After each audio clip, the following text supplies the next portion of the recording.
Seriously? But, Mr. Morris, I don't understand, sir. How can you only be telling me this now? I'm afraid that there's nothing really I can do. I'm really facing a crisis. My hands are tied. But what about my film? Well, I'm afraid you'll have to come up with something on your own. Take it from me. Sometimes you just have to let things go. Same goes for this film festival.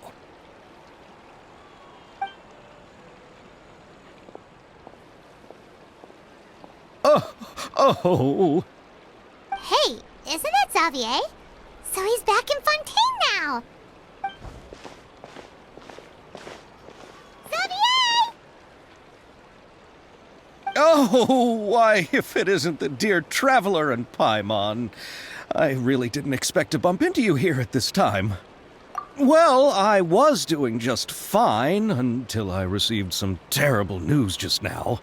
The investor I was working with for my upcoming film has fallen upon some hard times and is no longer able to provide the promised amount of funds. Can't you just find a different investor? Unfortunately, that's not how it works. We had signed an agreement specific to the Fontinalia Film Festival, stipulating that I cannot work with any other investors until the festival is finished. The Fontinalia Film Festival? What's that?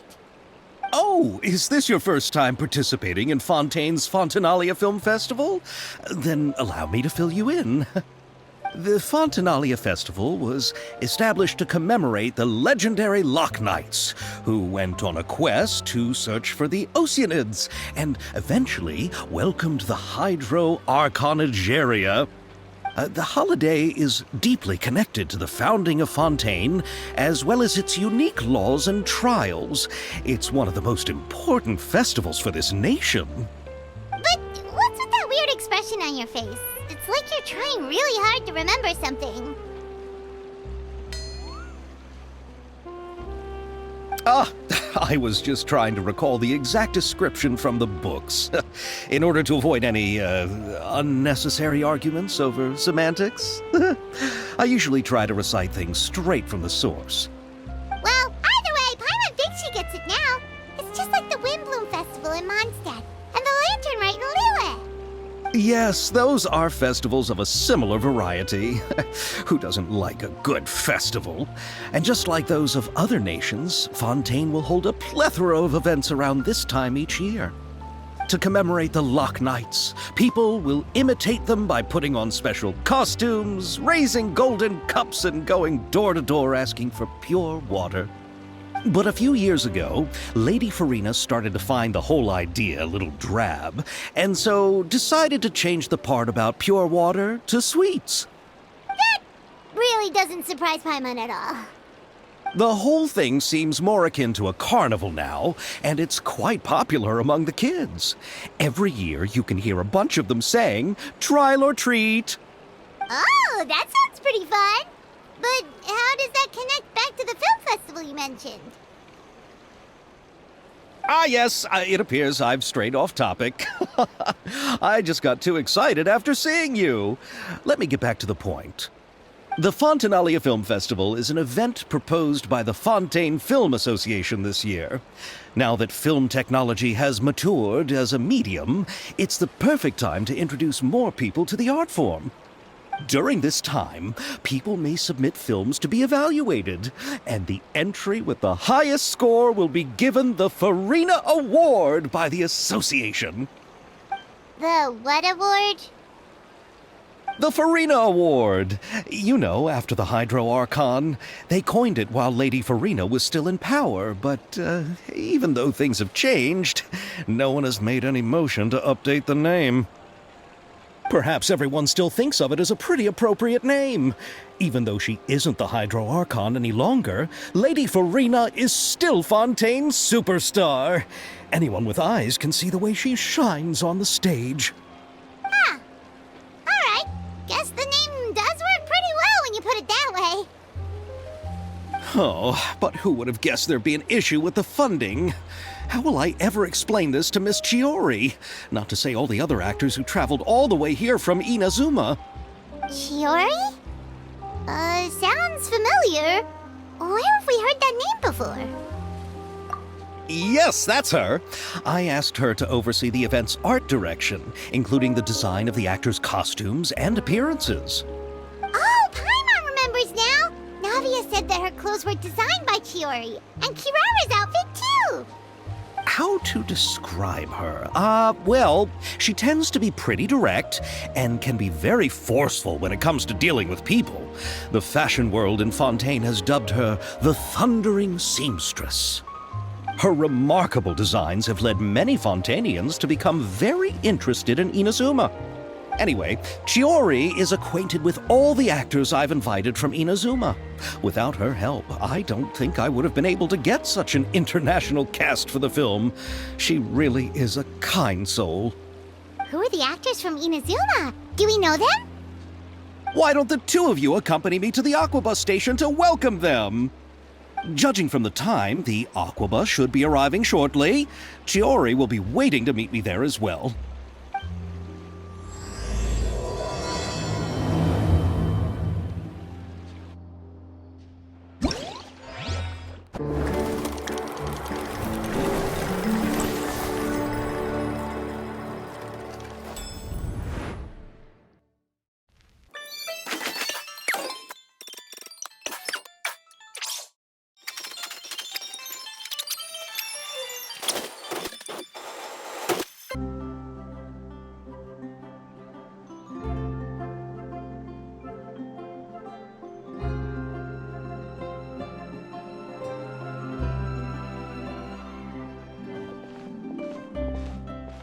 Miss Chiori? Your talk with the investor sure went fast. The Aquabus hasn't even arrived yet. Oh? And who are they? Allow me to introduce you. This is the Traveler and Paimon. Pleased to meet you. Likewise! We've heard the owner of Chioriya Boutique is a skilled seamstress, so it's a real pleasure to finally meet you in person. Thank you. I just wanted to make sure she wouldn't always look like a cat that had been unceremoniously dropped in a bucket of paint. So tell me, what happened? I can tell the conversation didn't go quite as expected. Well, it's like this.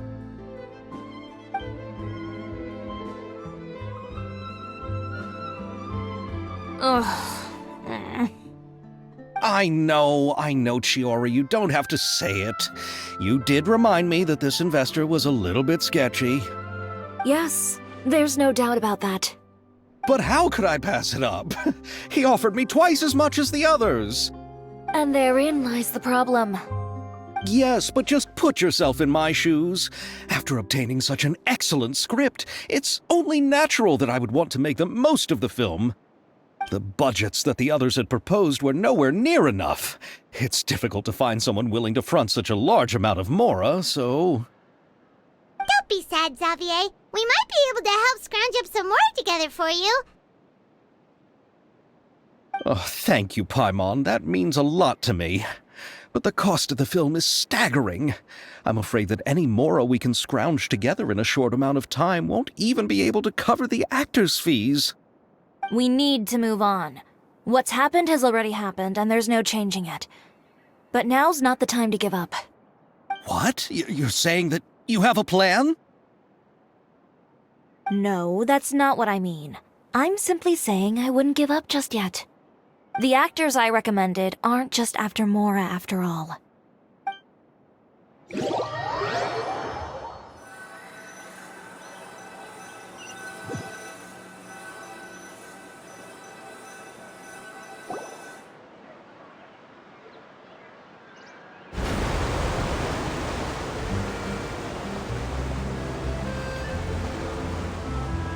Really?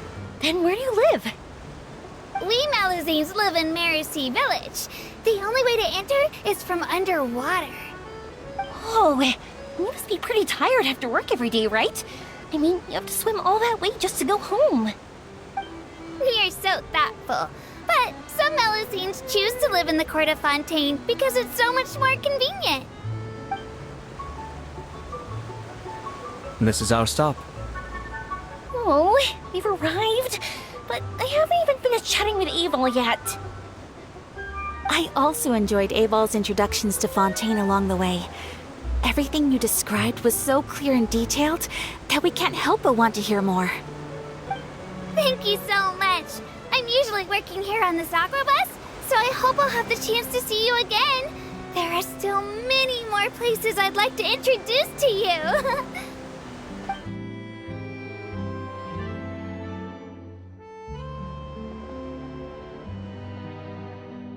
Welcome to the court of Fontaine. Chiori, you sure have changed a lot. This is the first time we've seen you since you left Inazuma. I haven't realized it's been so long. I was in such a rush when I left that I didn't even get to say goodbye. Thank you for extending the invitation, Mr. Xavier. I'm looking forward to a fruitful trip here in Fontaine. It's an honor to have the head of the Kamisato clan visit us. So they're who you meant when you said you had actors coming from Inazuma? Oh? It's the Traveler and Paimon. Wow, what a coincidence! Ayaka and I were just talking about you on the way here. Are you also here for the film? We just ran into Xavier earlier and came over with him. But I'm not an actress. Sir Kamisato and Lady Ayaka are the real actors here. I'm just tagging along with Ayaka to have a good time together. About that, I mean, how was I supposed to contact you when I was making preparations for the film? I figured you were probably busy, and I didn't want to disturb you. So I could only keep you in the back of my mind while I sought other actors to play the lead roles in the film. I had been thinking about a surprise reunion with you during our trip here, but you still managed to surprise me first. Oh, so you all know each other already! My, what a coincidence! What are the chances everyone could be brought together here like this? Why don't we go to Hotel de Boer and catch up over a meal? I've already made a reservation. Huh? Did you reserve 2 spots for us too? Yes, of course, of course. I'll be sure to tell the boss to serve a few more delicious dishes just to make sure there'll be enough food. Very well. Then please, kindly lead the way, Mr. Xavier.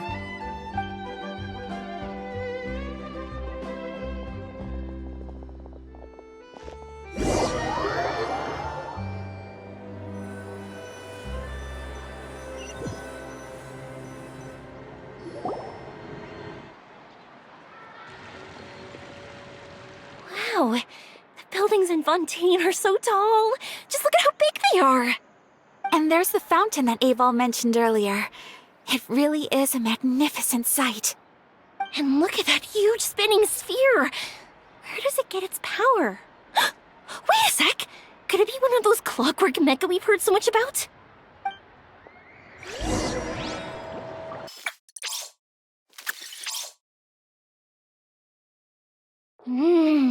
So this is what food from Fontaine is like. It sure is different from what we have in Inazuma. How should I describe it? It seems like you have to go through a lot more steps to make them. And the flavor has many layers too. Yes. When I first went to Inazuma, I actually thought the food there tasted a little too bland. It took some time for me to get used to it. Let's get back to the purpose of this trip for a moment, shall we? How have preparations for the film been coming along, Mr. Xavier? Well, I've already assembled most of the film crew, a lighting specialist, a prop manager, and a costume designer. I've also bought the copyrights from the novel's author. Oh, it's called The Two Musketeers, right? I read the script you sent me on the way here. The story is pretty good. Originally, I was planning to start filming as soon as Sir Kamisato and Lady Ayaka arrived in Fontaine, but I'm afraid I've run into a bit of a problem. Oh? What is it? It has to do with the film's investor, Mr. Morris. He suddenly informed me this morning that he's encountered some financial trouble and will be unable to release to me the amount of funding agreed upon. It's said that Fontaine's legal system is well developed. If he has violated the contract, then can't you simply take him to court over the matter? Well, I'm still more concerned about filming.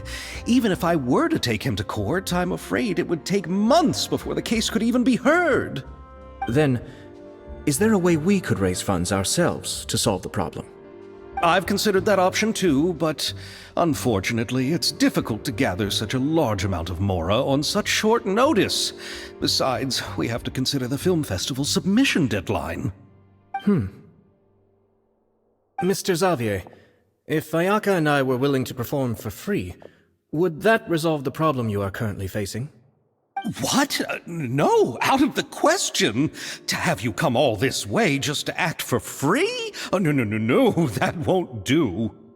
There's no need to worry, Mr. Xavier. My brother and I had actually intended to work for free after receiving your invitation. Inazuma has only recently reopened its borders, and needs to strengthen its relations and cultural ties with other nations. We didn't have many collaboration projects with Fontaine in the past, so we hoped this trip would serve as a good start for the future. Indeed. You could say that's the real reason why the Yashiro Commission agreed to come to Fontaine. I understand, but having you two act for free just doesn't seem right. Not at all. While we're officially here to conduct a cultural survey of sorts, we must express our sincerity if we want to establish formal cultural ties with your nation. This film will serve as proof of friendly cooperation and cultural exchange between Inazuma and Fontaine. It's my hope that the film can be finished and released as smoothly as possible. If you still don't feel comfortable with this arrangement, I would also be more than happy to be introduced to some other renowned individuals in Fontaine's literary and artistic circles. All right, I'll do as you say. Thank you so much. I'll make sure to cobble together enough Mora now, even if it means selling my house, my camera, and every single family heirloom. Come on now, no need to go that far. I'll also help you out as a brand sponsor. Me too! Even though I didn't bring much more to spend on this trip, it's still better than nothing. You are too kind, all of you. I really don't know how to... Ew. Alright, enough about that. Now that we have Xavier's savings, my support, and 2 leads who are willing to act for free, I think we will be able to make this happen. So, instead of Mora, you'll help with filming and production. Oh, but how can we help with that? We don't know much about making a film. Alright, pull yourself together, Xavier. Tell us if there are still any open positions left among the crew. All right. Let me think. We still need a camera operator, a clapper loader, and someone to manage logistics. I originally wanted to personally serve as director, but I've been too busy working as the producer. So the positions of director and director's assistant will also need to be filled. Paimon knows what the director and the logistics support person do, but what's a clapper loader? The clapper loader is responsible for using the clapperboard to record and organize the information of each shot when the camera operator begins shooting. The work requires both patience and careful attention to detail. A clapperboard? Oh, you mean the thing they hold that goes clap whenever they start filming? Yes, that's right. Are you interested in that job? For sure! Paimon's always wanted to try that! Alright, then you'll be our clapper loader. I can find someone from the store to help with logistics. What do you think, Xavier? Fine by me. As for our camera operator, I was thinking of letting the Traveler take the role. Oh, he's great when it comes to using a camera. Paimon can't even count how many things we've taken photos of during our journey. Yes, that's also what I was thinking. I noticed the Traveler had an eye for photography and composition when we worked together previously. I'm sure that's due to the traveler's journey across Devat and all the places they've seen. After so many adventures, using a camera must be second nature by now. What do you say, Traveler? Are you interested in the job? Thank you. It really means a lot to me. Come on, friend. Let me give you a big warm hug. So all that's left for us to find is a director and an assistant. Oh, me! I want to be the director's assistant. All we need to do is help the director, right? I can handle that. All right, then all we need is a director. Oh, all the well-known directors in Fontaine are probably also busy working on their own films these days. I'm not sure who will have time to help. Oh, Farina helped out a theater troupe recently by serving as an artistic consultant. She could be a good director, right? Besides, it's not like she has anything else to do right now. Farina? Do you really think Lady Farina would be willing to help us with our humble project? Isn't that the name of Fontaine's Hydro Archon? My brother has already informed me about what happened here in Fontaine. Yep, that's her. She helped out a theater troupe not too long ago, and now she's taking up work as a director. Well, I saw that musical. Her performance was perfect, and the storyboards were also excellent. Don't let her former identity intimidate you. She's the best candidate we can think of right now. You'll never know until you give her a shot. Fine. You're right, Shiori. I'll do anything for the sake of my film. Anything! Then I'll have to ask the Traveler and Paimon to show me the way to Lady Farina's residence. I just hope she'll agree to help. Do you need us to also come along? No, there's no need to trouble you with this. Besides, you've just arrived in Fontaine, and I'm sure there are many places you would like to visit. Just leave this task to me. It's part of my duties as the producer. Very well. Then we'll be waiting to hear the good news. I'll go with you. By the way, you might want to consider bringing a gift. And don't worry, we won't simply drop you off at Farina's place. We know Farina pretty well by now, so having some familiar faces there should help your chances. Besides, the whole thing was our idea in the first place. All right, then I'll start making preparations. As for the gift... A gift for someone who was once seen as the Hydro Archon. I wonder what she would like. I recall that Lady Farina once fancied a clockwork ring, so perhaps I should get another exquisite clockwork contraption for her. Huh? Can't we just bring some desserts, like the Fontinalia mousse? But wouldn't that be a little too cheap? She does like desserts, though. Isn't the Fontinalia festival happening right now? I heard Abel tell us on the Aquabus that Farina introduced the tradition of going door to door and asking for sweets. To do something like that, she must have a real sweet tooth. I agree with Yoimiya. If the gift is too fancy, it might actually make her feel more uncomfortable. Alright then, let's go buy some Fontinalia mousse.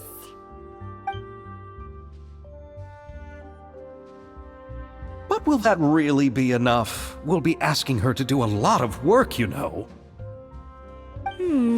You're right. We need to further sweeten the deal. Huh? You want something even sweeter than Fontinalia mousse? Yes, we'll need a gift that's sweeter than any dessert in the world. But what could that be? Your words of praise.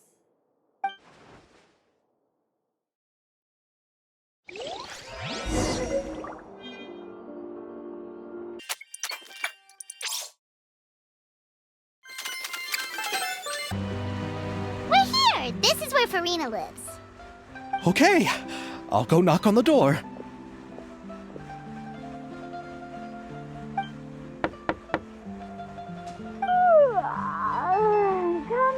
Coming. Ugh, seriously, who's knocking before afternoon tea?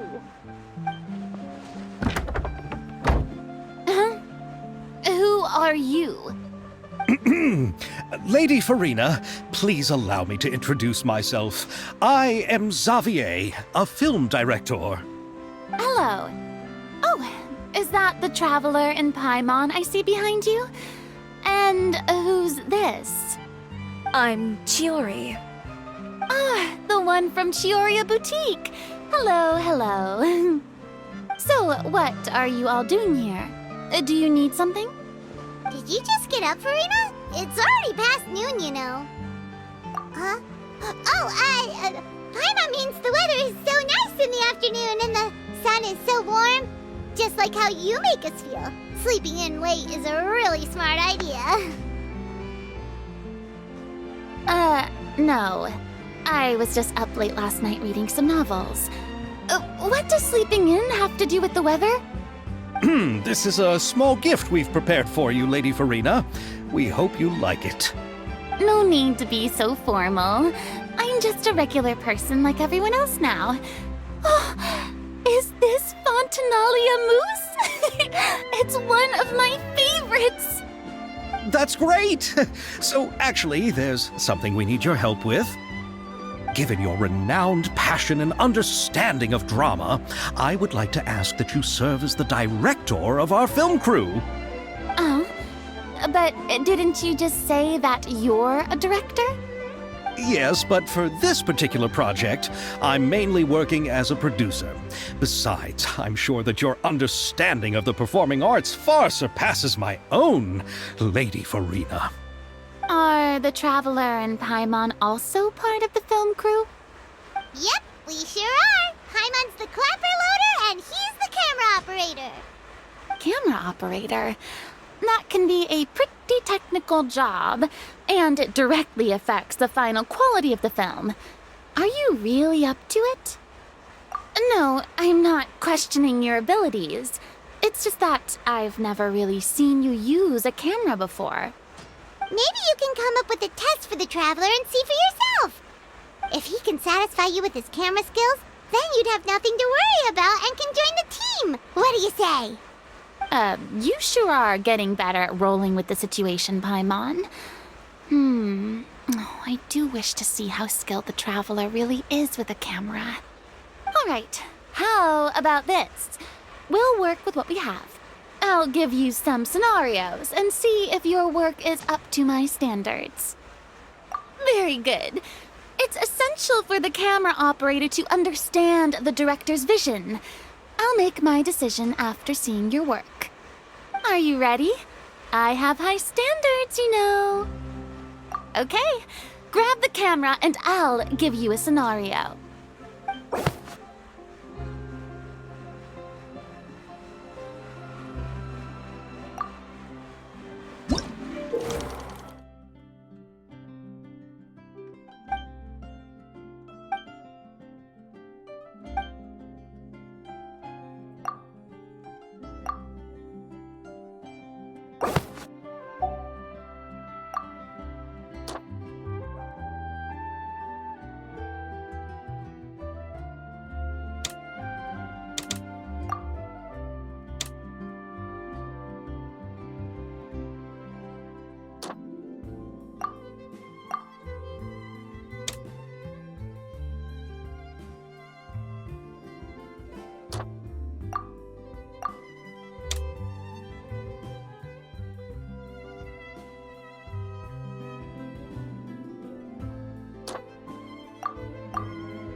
Oh, it appears that you have more skill than I thought.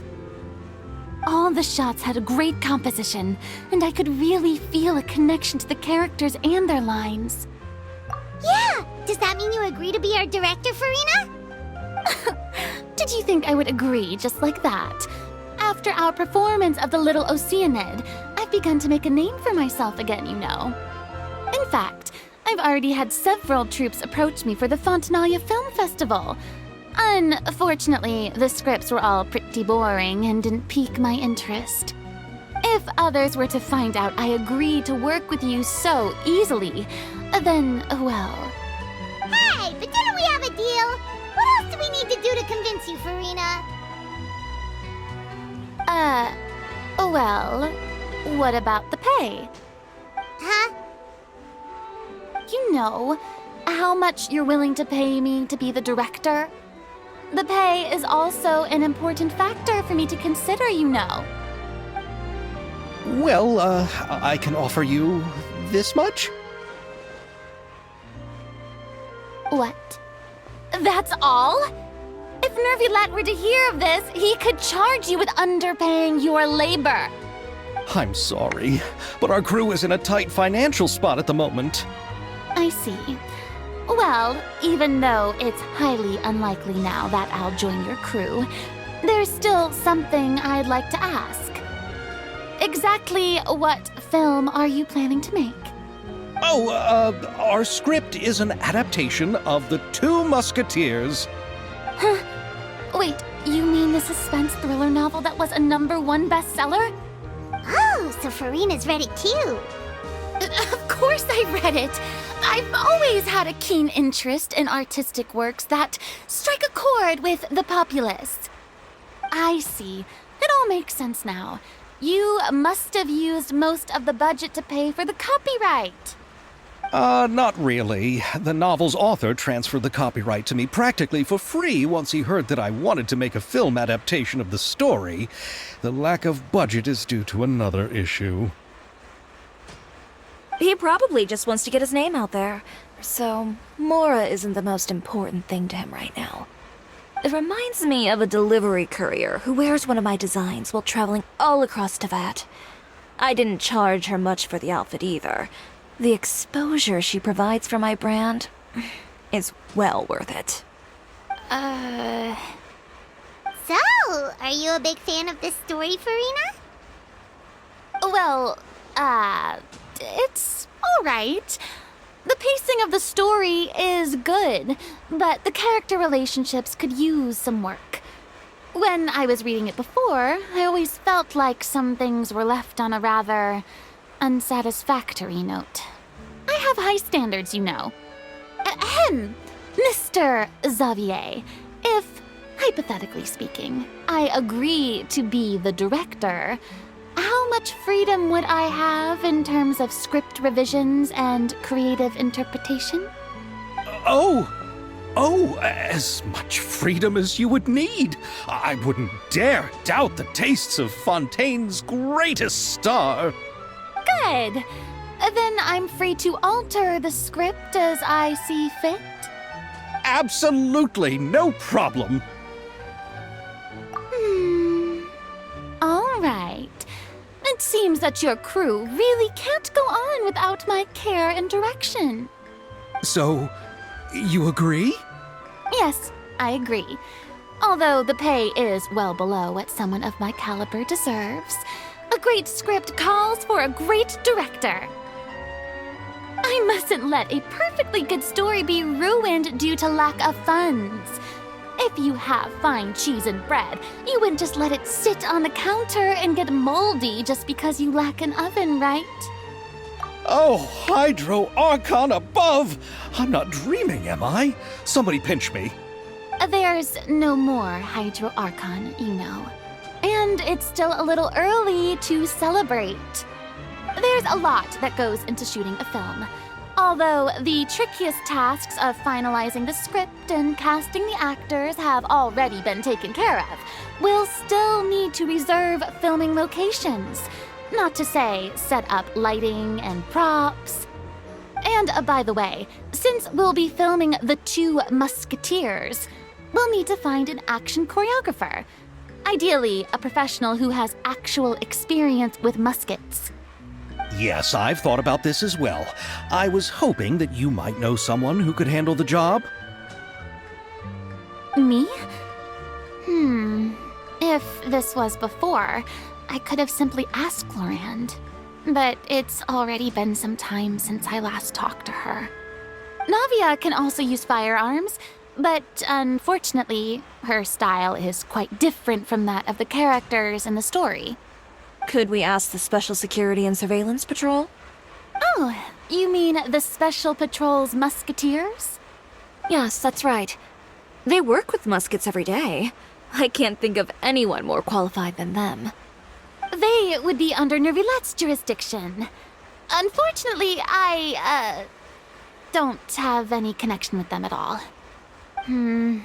So, in the end, we still have to start by talking to Nervalette. No need to go to all that trouble. I know their Captain Chevres. Oh, you do? Wait, Chiori, how do you know the captain of the Special Patrol's Musketeers? No particular reason. Running a business means dealing with some trouble from time to time, and she's helped me out on a few occasions.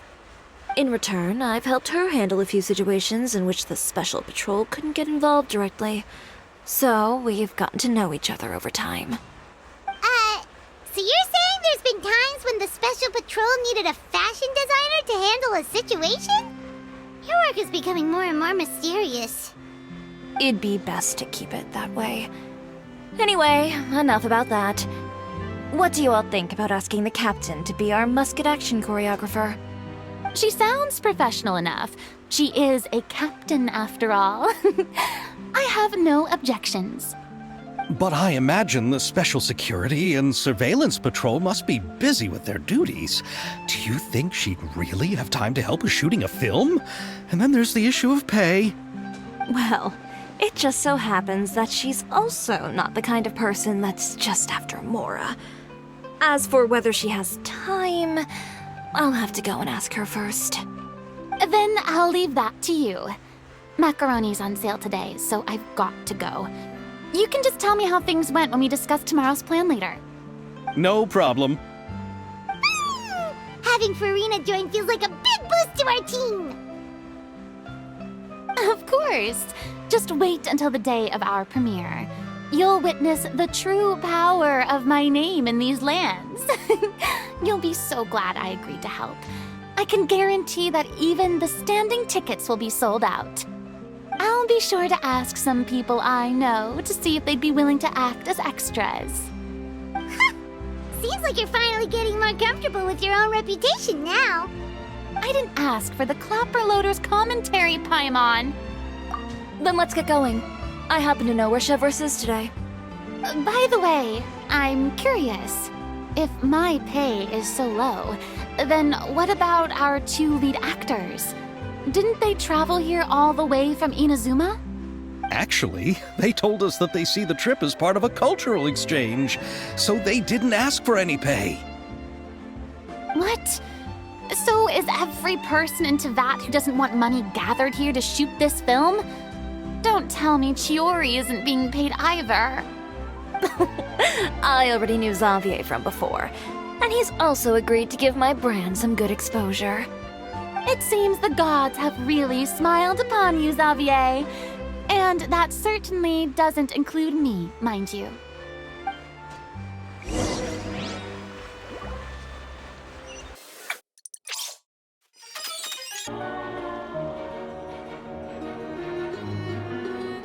All right, this is the place.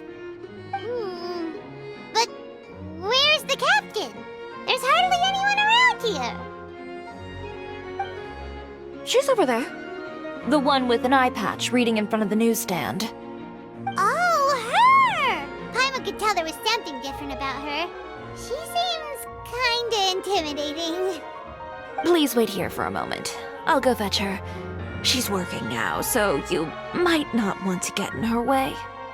Working? But isn't she just standing there and reading a novel? Just trust me. Oh, alright, let's see what happens then. Chiori sure is a mysterious person. She claims just to be a fashion designer, but she knows all these powerful people. The court of Fontaine isn't particularly tolerant of visitors from overseas, so it isn't easy for a foreigner to promote their brand here. Even more so in the competitive world of fashion. Even a local like me just trying to make a film has to face all kinds of challenges, so I can only imagine what Chiori has been through to get where she is today. I'm sure that having more connections has definitely worked in her favor. Reading on the job? Detective novel. One main character? No. Multiple. Branching storylines. I see. How's the plot coming along? One of the main characters is about to make a choice that will affect the rest of his life. I'd wager he's going to make the wrong choice. Anyway, to speed things up, there's something I need your help with. You know that doesn't depend on me. It all comes down to what the character chooses. Which is exactly why I'm here to help.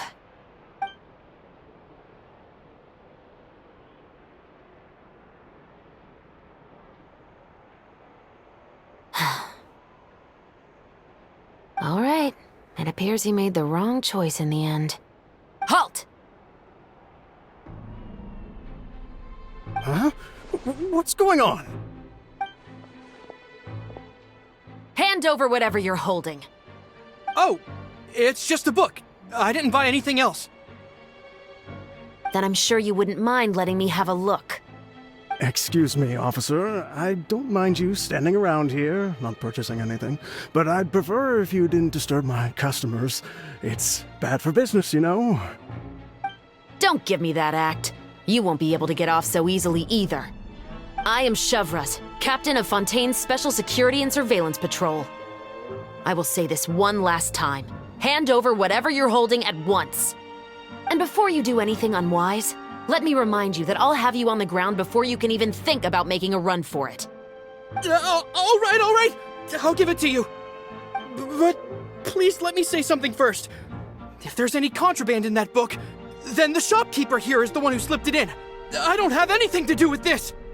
Why, you trying to leave me on the hook, huh? You were the one who said you wanted it. Save it for the interrogation room. Take them away, Letelier.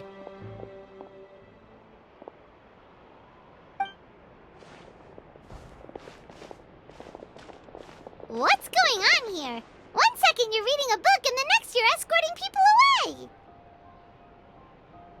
And who are... Oh! Aren't you the traveler who's been all over the papers recently? Chiori, I'm assuming what you wanted to ask me about has to do with them, right? Maybe I can let you in on what's happening then. Now that Vacher has been brought to justice, no new shipments of synth will be made and distributed to sellers. The Fontaine guards have been busy collecting the remaining synths still circulating on the market. Thanks to a tip from our reliable source here, this should be the very last batch. Oh, so you were pretending to read a book in order to catch the bad guys!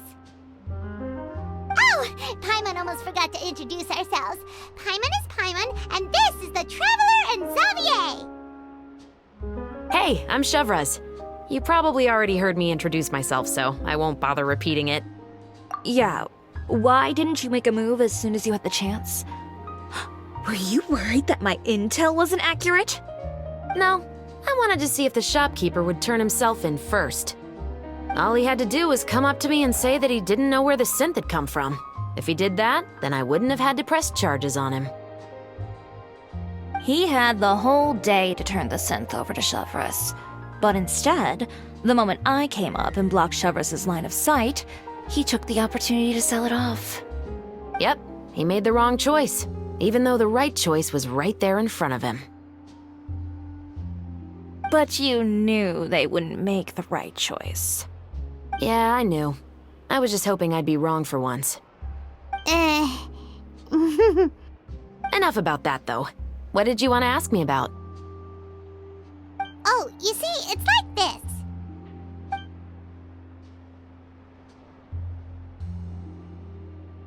The Two Musketeers. You certainly have a good eye for a story. So what do you need me to do? Just be the action choreographer for the actors? Yes, that's right. I want to make sure we get all the details right. I want the actor's posture and understanding of firearms to be as realistic as possible. However, I'm afraid this work will require a bit of your time, since you'll have to be present whenever we're filming. Also, as for the pay... No need to say any more. I'll join. Huh? Just like that? Really? You're willing to help us with our humble film project? Sure, it's no big deal. As I said, we've wrapped up our investigation here, so I don't have any other tasks on my plate for the moment. Besides, I personally really like this novel. I even have the collector's edition at home. Stories where justice prevails over evil never get old for me. Then we've got a deal? Yes, I'll see you on set tomorrow. Oh my! I can hardly believe it! I should tell Lady Farina immediately. Oh, and I must tell the prop manager and lighting technician to get everything ready. We start filming tomorrow! Calm down, Xavier. The film is going to take more than just a day to finish.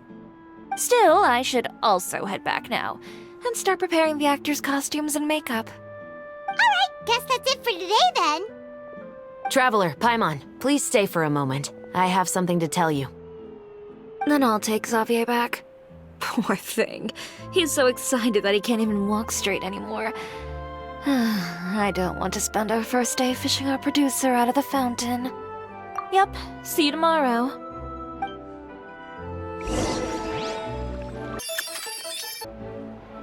So what did you want to tell us, Chevres?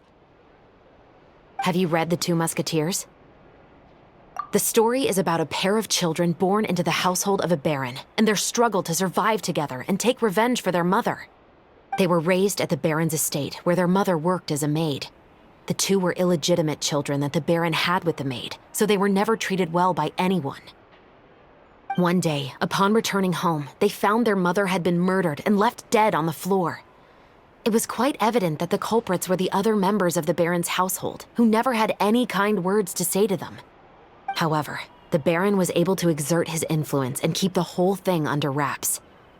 The mother's death was eventually deemed as a suicide, and there was no chance of bringing her murderers to justice. The two siblings decided to flee and someday avenge their mother. Many years later, members of the baron's family suddenly started turning up dead one after the other, all killed by gunshot. A rainbow rose was found on each of the victims' bodies, being the flower that the kid's mother liked best. The baron believed that the mother's soul had come to take vengeance on him, so he lived in fear each day. But it was actually those two siblings who had fled all those years ago. They relied on each other to survive and trained day and night, eventually becoming adept musketeers. They used all of their abilities to collect evidence and clues before executing their plan and exacting revenge on the baron. Their actions let the truth behind their mother's death be known to all. That's quite an exhilarating story. Yep, the baron got what he deserved for his evil deeds, and justice was able to prevail. It was just the kind of story I enjoy. Oh, so is that why you were so willing to join our crew, Chevres? You could say it was one of the reasons.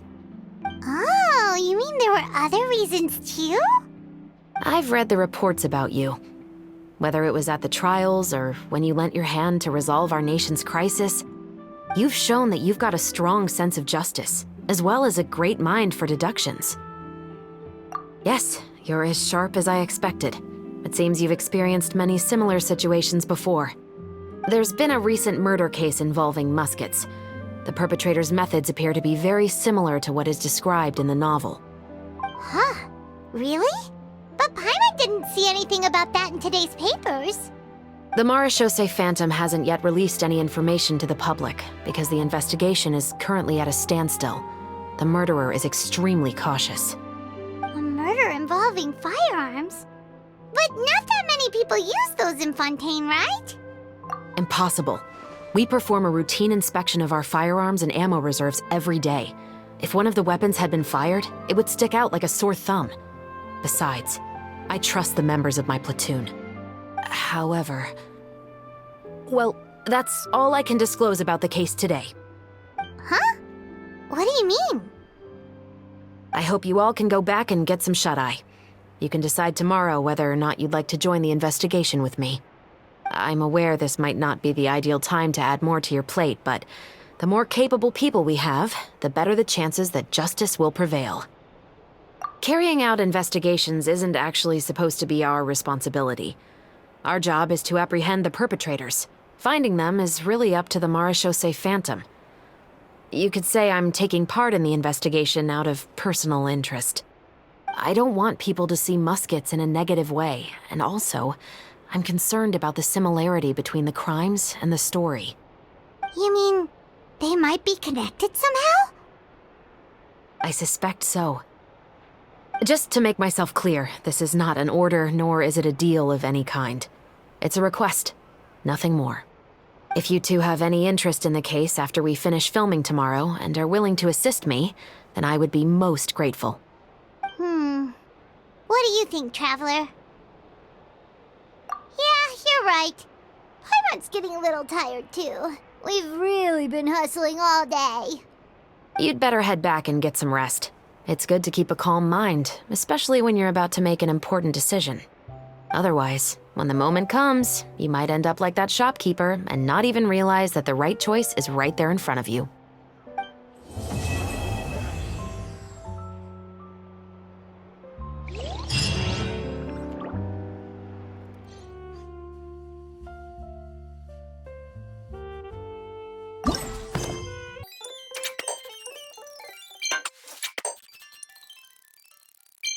It's finally time to meet up with everyone! Paimon even dreamt of making the film last night. If Paimon remembers right, we're meeting at Hotel de Boer. Let's get going!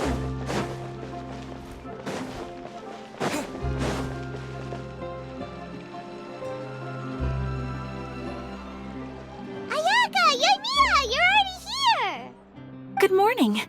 Xavier said yesterday afternoon went well. Yeah, and how about you, Ayaka? What were you up to yesterday? After we split up, Ayato went to see Udex Nervillette at the Palais Marmonia. I was originally thinking of going with him, but he said he could manage it himself. He told me to go see the sights around Fontaine and to enjoy the local culture.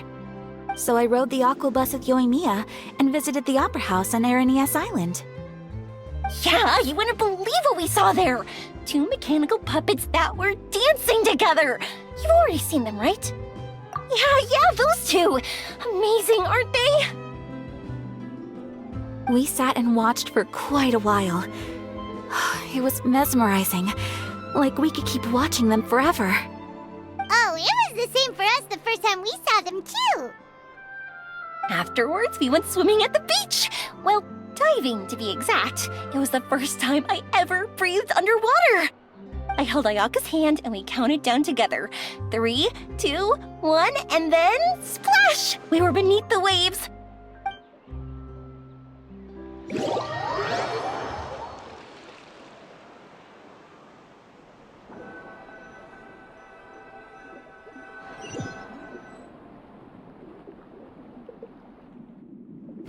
At first, I didn't dare to open my mouth. But once I couldn't hold my breath any longer, I decided to take a big breath in.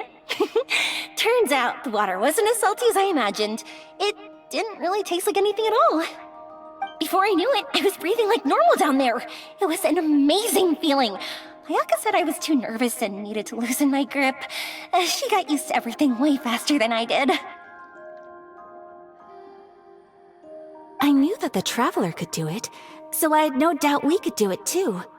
That helped me feel at ease as soon as we dove in. The underwater world in Fontaine truly is beautiful. I love seeing the romaritime flowers blossoming underwater, like little candles lighting up the streets at night. Yeah, and there were so many creatures that we've never seen in Inazuma. Like those fish that shimmer like a sword blade. Whoosh! Oh, and those big fish that call when they see people. Oh, you mean Hunter's Rays and Blubber Beasts! I just love the name Blubber Beast. Just wait till Pops and the others hear about this. They probably won't believe a word I say.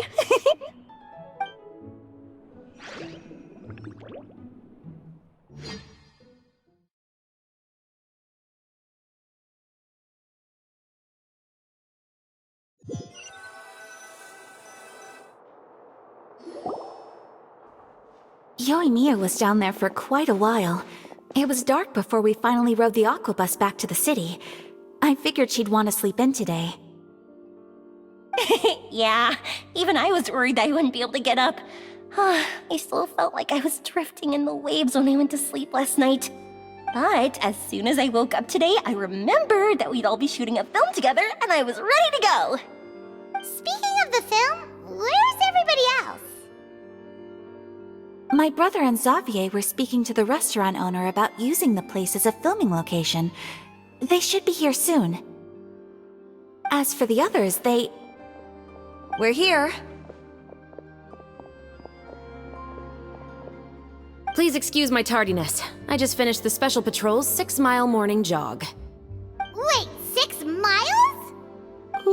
I'm so tired.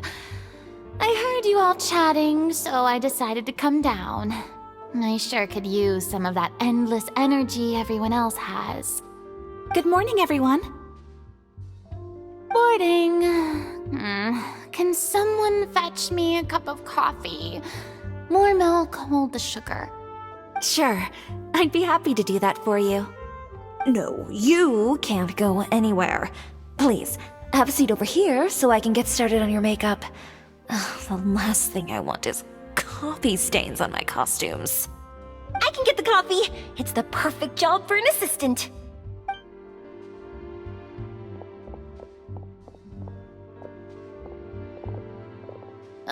So much energy. Seriously, what's her secret? Oh, Yoimiya's always like that. But you sure look exhausted, Farina. It's because you're not used to waking up so early, huh? Of course not. I spent the whole night reading the novel from cover to cover, marking sections that either need to be omitted or adapted. Wow, Paimon didn't expect you to be so thorough. Well, I was the biggest star in all of Fontaine after all. It takes more than just a pretty face to earn a reputation like that. I know how to get serious when the situation calls for it. I went all out when I was acting as an Archon, so why wouldn't I do the same for my own life? Here's your coffee, Director Farina.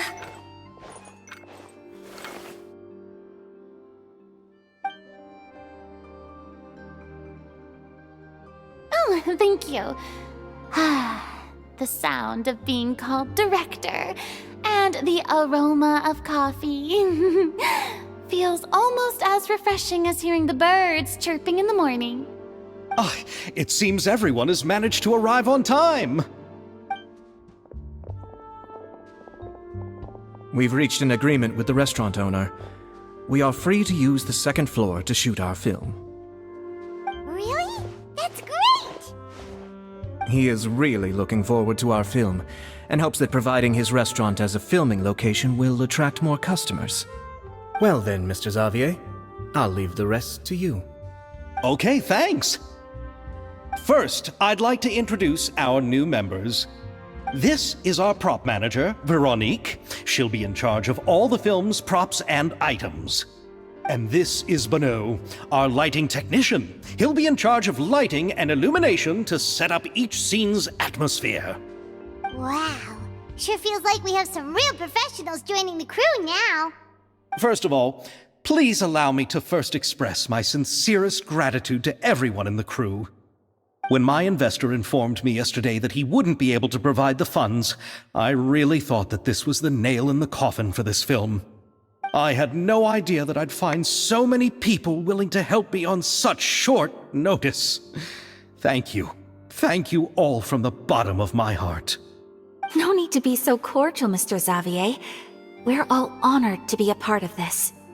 Your works made a profound impression on me when I saw them back in Inazuma. I am sure that someday, this film will be remembered as a prime example of cultural exchange between Fontaine and Inazuma.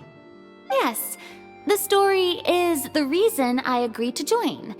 I can't bear to even imagine what this film would look like without the very best director. Anyway, I would like to make a promise to everyone that as the producer of this film, I'll do whatever I can to ensure that everything goes as smoothly as possible. This is not just my film. It also embodies the thoughts and feelings of every person here, as well as the endless effort we are about to pour into it. So, without further ado, the Two Musketeers will officially begin filming now! You may take it from here, Director Farina. All right, listen up, everyone.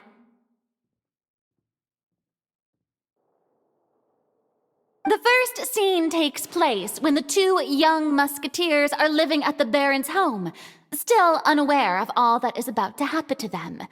We'll need props and lighting to set the scene. Our lead actors can go get their makeup done, and extras, please take this time to go over your positions. Whoa. Seems Farina's really kicking things into gear as the director. Is everyone clear? I don't want anyone traipsing around the set like umbrella finches. All right, cameras will start rolling as soon as the set is ready. Let's make a film that'll make some serious waves in Fontaine. Not the kind of waves that drown people. I mean, the good kind of waves. Seems like she's still a bit traumatized by that.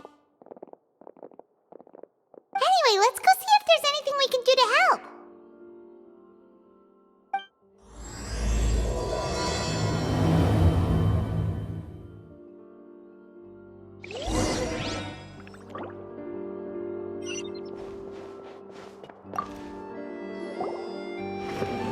How about here? A little more to the left. You got it. Hey, Yoimiya, do you need a hand? No, I'm fine. You know, doing the lighting is kind of like designing a fireworks show. It's interesting to imagine what kind of atmosphere the lights will create. I heard that the Traveler will be operating the camera and Paimon will be the clapper loader, right? Those roles are just perfect for the two of you. Really? Is that because it'll be easy for Paimon to hold the clapperboard while flying? Well, sure, there's that, but that's not exactly what I meant. I just think that after all your journeys together, you two must have developed a super close bond and just naturally know how to work with each other. If I'm not mistaken, the director will want the cameras rolling as soon as the clapperboard goes clack.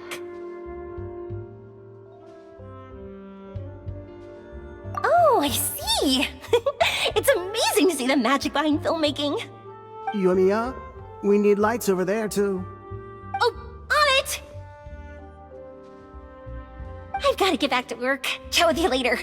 Oh, it's exciting to see so many people working together to bring the film to life.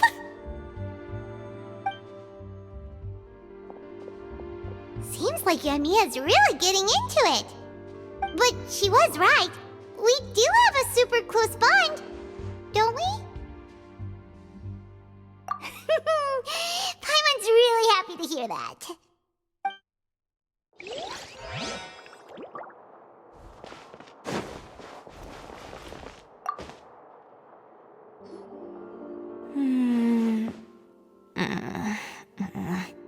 Ayaka has mentioned you to me before. She said that you two were great friends when you were kids. No talking. I'm thinking about how to do your eyeshadow.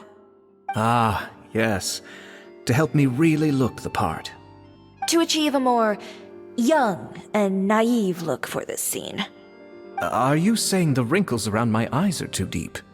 You just have too much of a calculating look in your eyes. You sure don't mince your words. It seems you really haven't changed much. Quiet.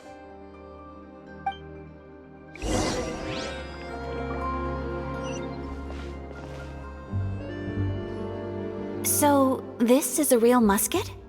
No, it's just a prop weapon. Not bad. Have you seen a real musket before? Only in books and newspapers. I made this one based on the relative shape and proportions I saw in reference images. When we're filming, some special gunpowder will be applied around the muzzle, which will help create the flash and smoke effects of a real gun being fired. Which means it'll be up to the actors to portray the recoil. That's right.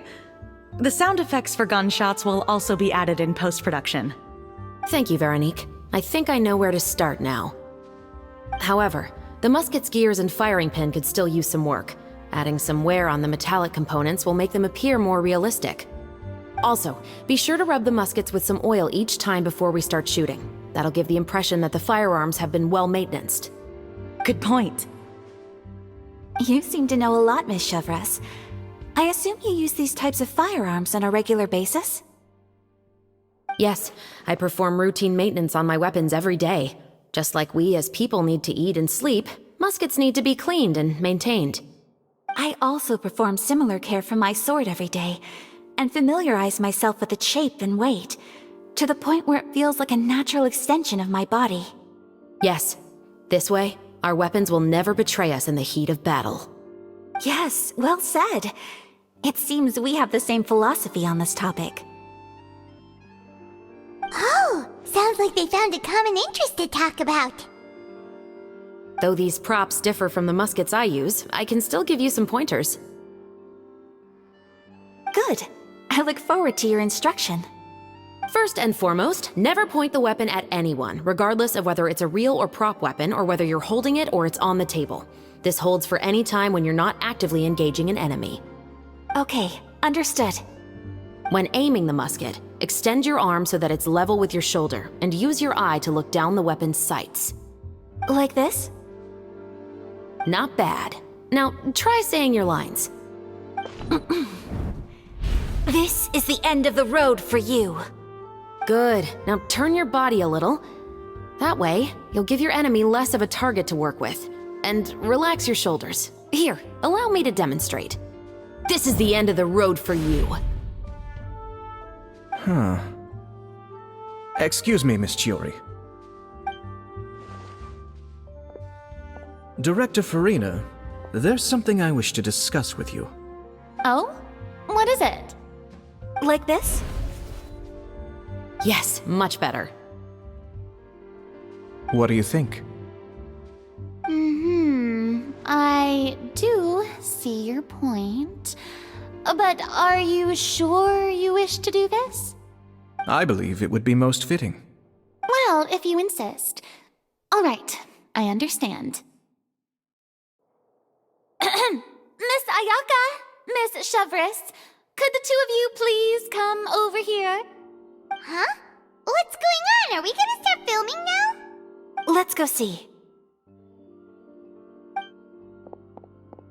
What is it? I have a question for you, Miss Chevres. Would you be willing to play the role of a musketeer? What? To clarify, I would like to turn over my role to Miss Chevres. But brother... Don't worry, Ayaka. I actually view this as a good thing. I was becoming troubled trying to set aside some time to speak to the staff at the Palais Mermonia.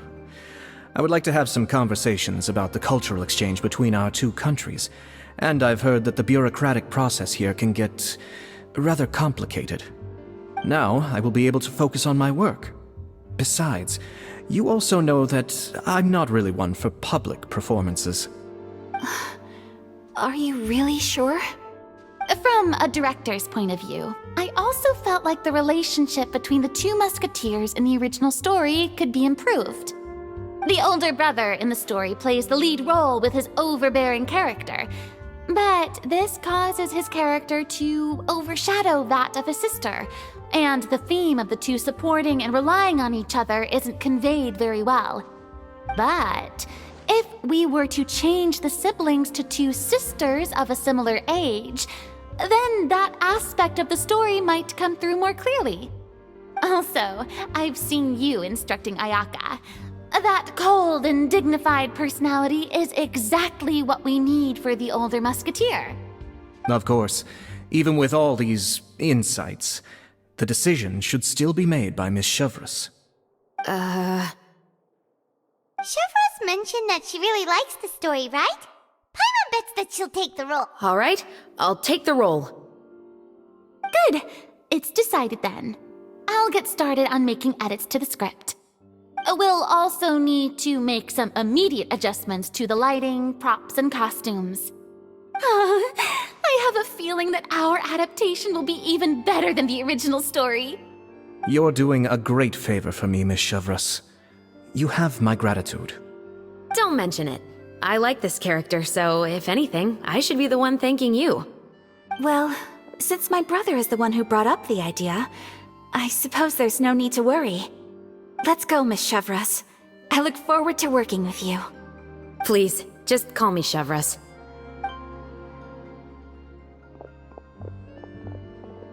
Seems like you're really going out of your way to solve the problem I was having with your makeup. Surely you jest, Chiori. I assure you that I was mostly motivated by a desire to spend more time on formal business. Oh, come on. You really think I'd buy that?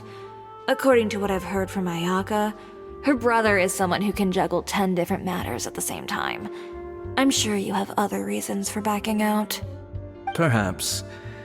Ayaka always said she wanted to go out and see more of the world, just like the Traveler. But I feel that she needs not only to see other nations, but also to make some different kinds of friends. I think it would be harder for her to make new connections with me constantly by her side. I would like to give her some space. Alright, go on. Spoil her some more. Ayato! It's too bad you're stepping down from the role. Paimon really wanted to see you act as a musketeer.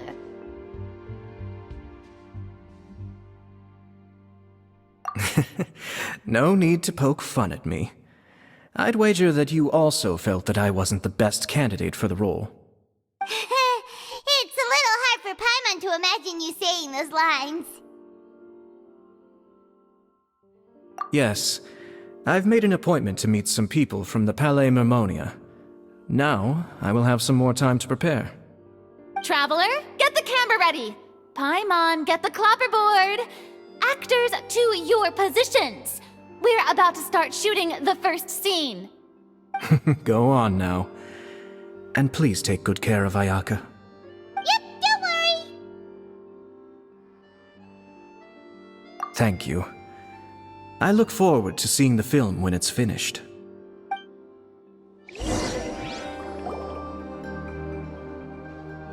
All right, now that we're all here, let me help set the scene for everyone. The first scene takes place when our two main characters are still living at the Baron's estate.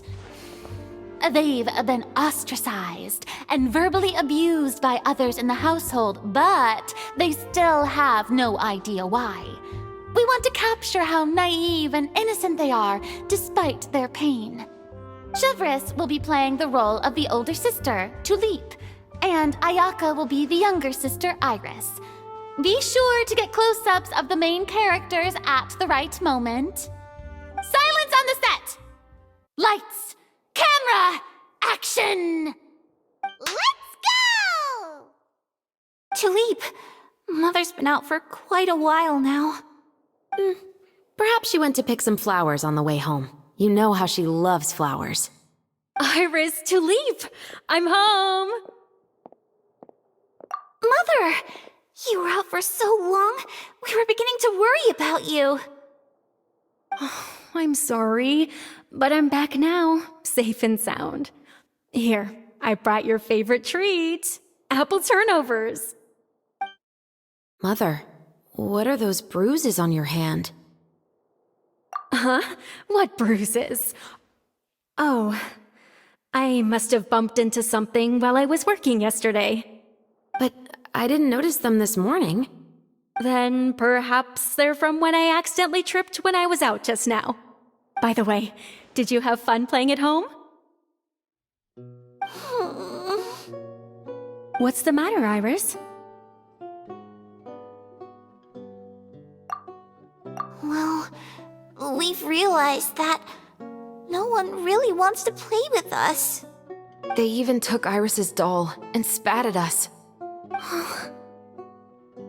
And they even called us names. They said we were... Shh. It's all right. Don't worry. Girls, it doesn't matter what anyone says. Don't listen to them.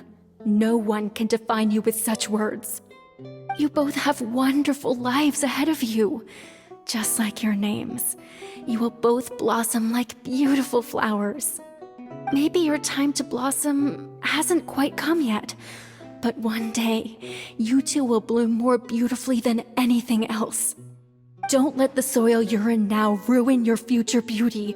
Understand? My dear daughters. And cut! Not bad. The actors' emotions were all on point. Let's keep that take. All Also, if our clapper loader could avoid shouting at the start of the scene next time. Oh, got it. Great. I was a little worried that my nerves would get the better of me. What about you, Chevros? I felt fine. The lines weren't too difficult at all. Seems like Farina must have adapted the role nicely. You two were great. I couldn't tell it was your first time acting in a film. You should have more confidence. Thank you for your encouragement. Positions, everyone! We'll move on to the next scene after we try a few more camera angles.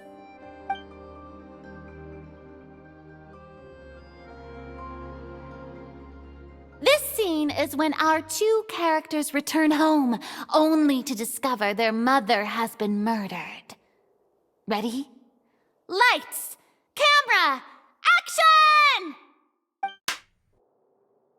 Mother, we're back! Mother?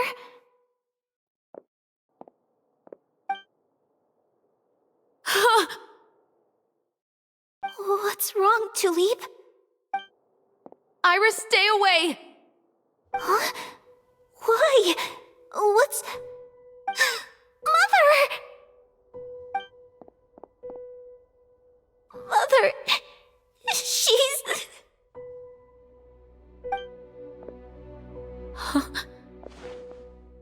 There's poison in this cup.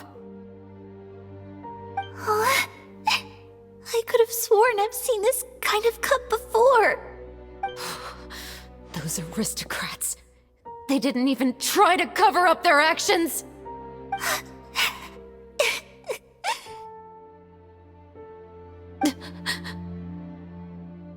Iris, we need to leave this place. Leave? But now that Mother is gone, where can we even go? Anywhere. All I know is that we can't stay in this house. But are we just going to let them get away with this? We'll have our revenge, I promise you. Just not right now.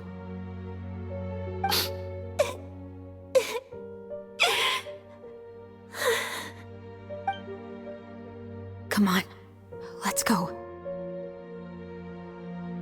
No, wait. We can't just leave Mother here like this. At least let me leave this rose with her. That's why we went out in the first place. To buy her this flower. All right. Goodbye, Mother. We'll avenge you. Someday. And cut! Beautiful! Great performance! Oh my, you're so amazing, Ayaka! And were those real tears I saw? How did you do it? I was surprised too. Thank you for the kind compliments. Actually, as soon as Director Farina said action, I told myself not to think about anything. I just felt the weight of the moment and became the character. It's quite similar to practicing the art of the sword. You clear your mind and focus only on what's happening in front of you. Ayaka's performance was amazing. Have I discovered an acting prodigy? Pipe down, everyone! We need to move on to the next scene!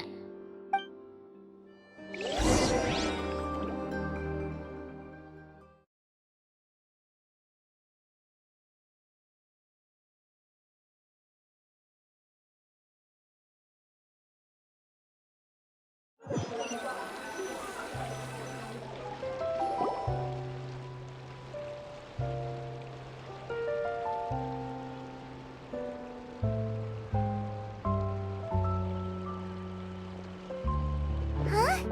Are we done already? But Paimon wants to keep playing with the clapperboard. How do you feel, Traveler? Is your arm sore from holding the camera all day? Good work, you two. You too, Chevros. You were quite the actress today. I've read this novel many times before. I have a good grasp of my character's mindset. Anyway, do you remember my request from yesterday? Oh, right! We were having so much fun that Paimon nearly forgot! You have a case where the murders seem really similar to the cases in the novel, right? So, how are they similar exactly? In the story, the main characters grow up to become two musketeers, always using their guns to carry out their revenge. And on each of the victims, they place a rainbow rose as a signal that they've returned. Yes, that's correct. We found rainbow roses just like in the novel. Seems like you're connecting the dots now. Oh, that does sound pretty concerning. Especially after seeing the script today. Oh, now Paimon can't stop wondering what kind of ulterior motive the murderer might have. What do you think, Traveler? You're smart. Paimon wants to hear your thoughts. Good. On behalf of Fontaine's Special Security and Surveillance Patrol, thank you for your dedication to justice. There's no time to lose. We should start investigating right away. Follow me. Huh? Right now? But we just got done filming all day. Paimon's so tired. The most valuable intel always comes after nightfall. They are like small, remote islands in the middle of the sea. If you don't stay vigilant, you will pass right by them in the fog. That's how one of my favorite books always puts it, at least. So, where are we going right now? Let's start by checking out some workshops that sell mechanical components. If the culprit is making their own weapons, it's very likely that they'll visit those sort of places.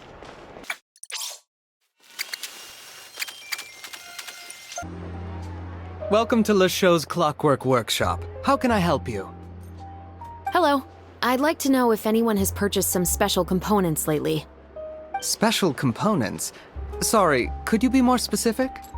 I mean the kind of components that aren't typically used for clockwork toys, but for firearms. Huh? For firearms? No, we don't sell those sort of things here. Don't misunderstand. I'm not here to cause any trouble. We are merely investigating a case, and we're hoping that you could cooperate.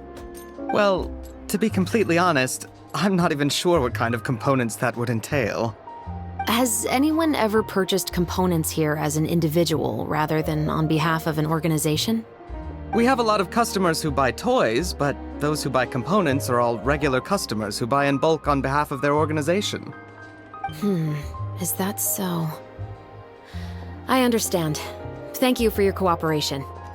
You're welcome. It's the least I can do.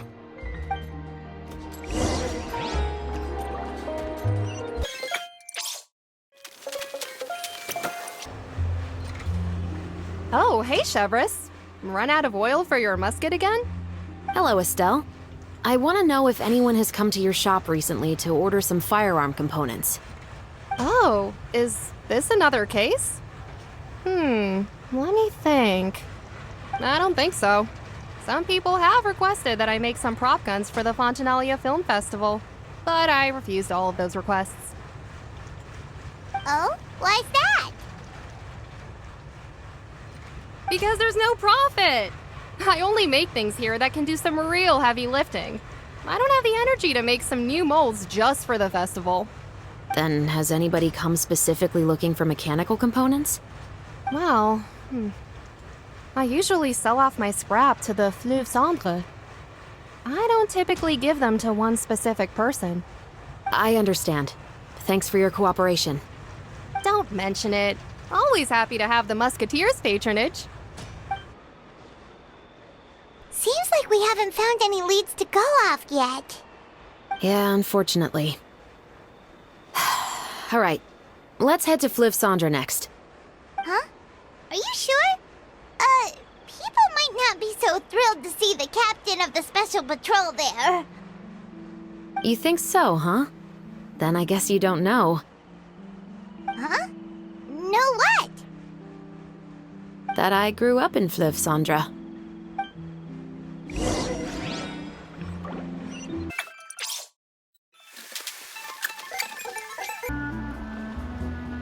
It's been a while, Tetro. Please, just get on with your request. I want to know if you've heard anybody talking about muskets lately. Information isn't free, you know. I've heard that bandits have been extremely active in the countryside recently, and they've been affecting the delivery of goods to Poisson. I can allocate some more manpower to help out with that problem. What do you say? You're still as helpful as ever. One of our men got drunk at dinner about a month ago and lost his gun. 3 days later, it turned up in the corner here. What's weird about that? He just forgot where he put it, right? This is Fleuve Cendre, my friend. Anything of value left in the tavern won't ever make it to the next day. But that gun turned out to be an exception. It didn't get any new wear and tear on it, and didn't even appear to have been fired. We were quite mystified as to what could have happened. I suspect it came back because the weapon was already known to the guards. You mean, a criminal was afraid the Marechaussee Phantom would use the shot marks to track them down? Maybe. But if that's the case, the culprit really took great care to avoid getting caught. I didn't say anything about a criminal. In Fleuve Cendre, knowing who was killed is as easy as knowing what clothes you're wearing today. It's the guy living in the east side, isn't it? I've never liked him. Every time he's here, he just orders a drink and sits there with a nasty look in his eyes. So, who was the one who lost the gun in the first place? Don't bother. Even if you ask, he wouldn't admit to owning a gun to some strangers. Not to mention the captain of the Special Security and Surveillance Patrol. He's right. I know you grew up here, Chevres. Even though you're on good terms with the Spina, you've still been gone too long. Not many people know you here now, and a lot of people don't like the Special Patrol. I know. So take my advice and don't show your face too much around here. It's for your own safety. I'll come and go as I please, and I'm afraid I'll be appearing more often due to my work. All right. Don't say I didn't warn you.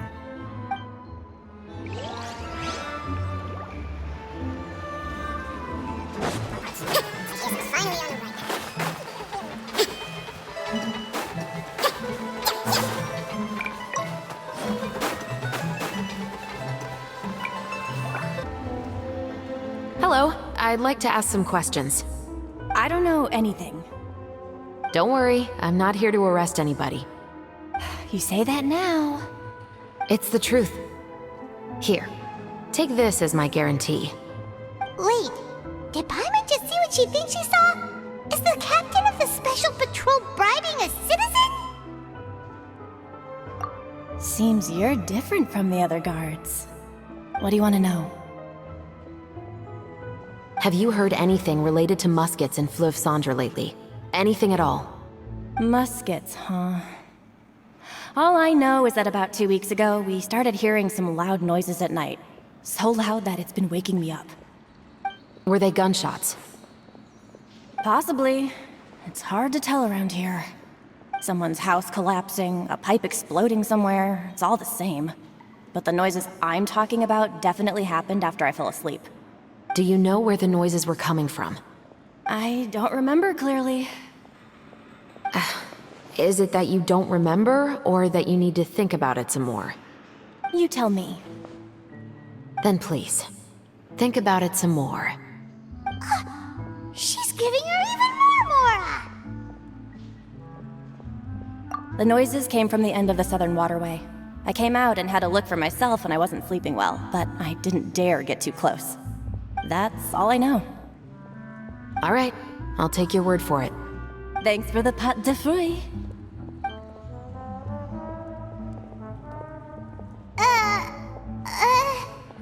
No need to be surprised. I grew up here, remember? I know how to get people around here to talk. My apologies, I'm all out of sweets. Though I do have some other tempting snacks in my custody. Fries, fried chicken, and even onion rings.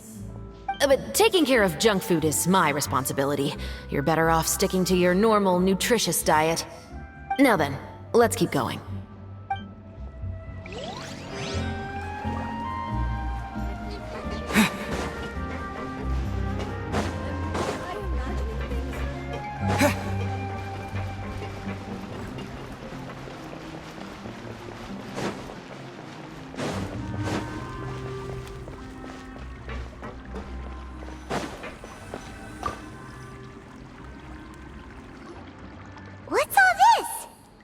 broken planks and barrels, as well as some liquor bottles? Yes, but have a closer look, Paimon.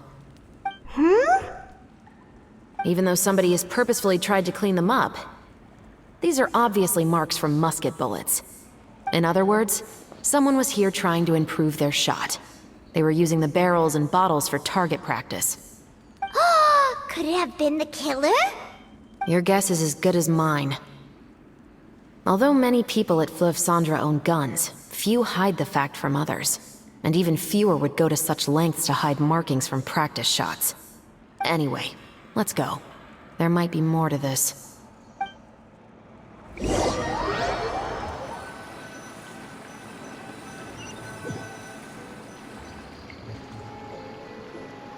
Seems like that's all we'll be able to uncover for today.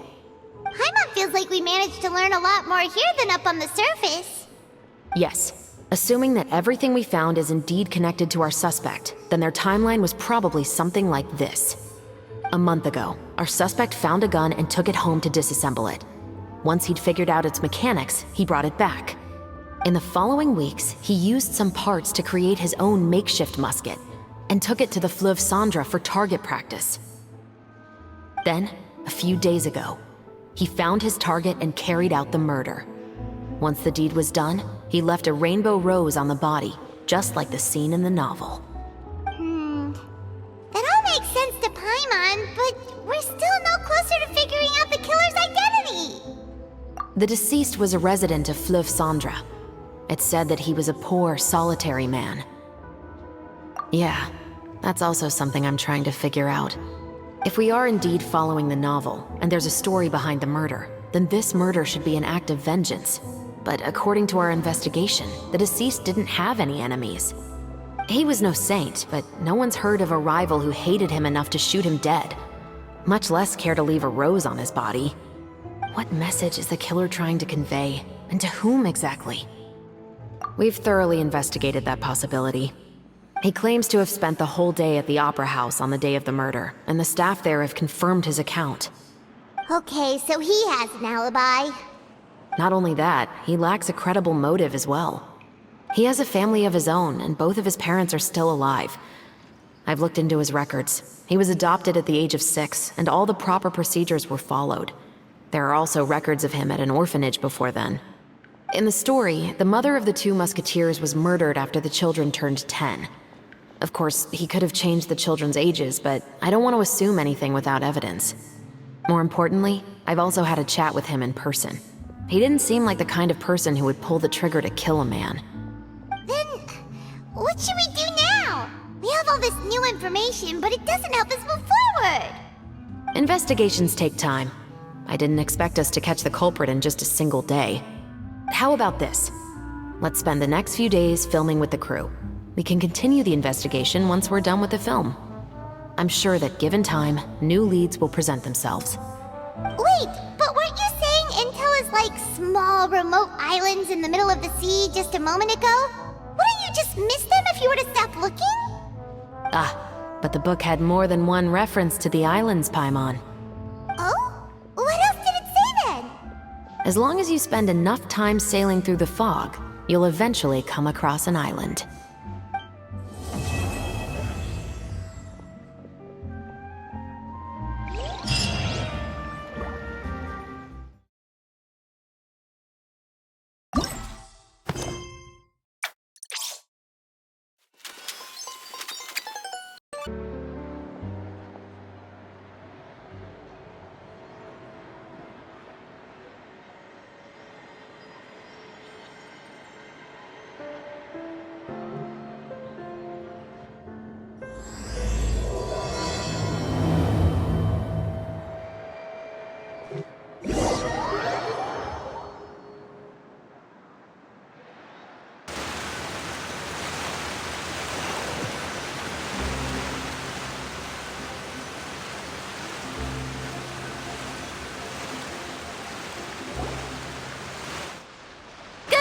Everyone, we're looking to wrap with our 2 main ladies today.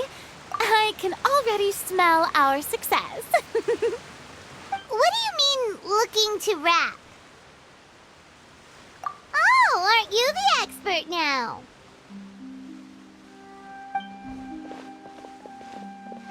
This upcoming scene is the Two Musketeers' final confrontation with the Baron.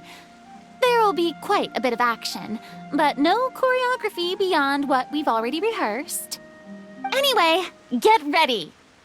Lights, camera, action! The view is beautiful tonight. It reminds me of that fateful night 10 years ago. And now that I've said it, I can even make out the faint fragrance of herbal tea in the air. Enough, villain! It's time that you pay for the death of our mother! My dear Iris, have you forgotten your manners? How can you speak like this to your own father? I'd sooner swallow all of my teeth than call you father. What did I expect? Seems the daughters have turned out to be just as obstinate as their foolish mother. In this world, Mora and status is everything. She thought she could blackmail me using her children and force me to grant her recognition and concessions? Ah, how naive can a woman be? Mother never asked a single thing of you. All she wished was for us to live a peaceful life, just like the others.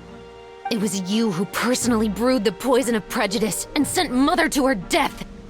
Compared to that deadly poison, the 2 bullets that will soon pierce through your heart will be like sweet mercy.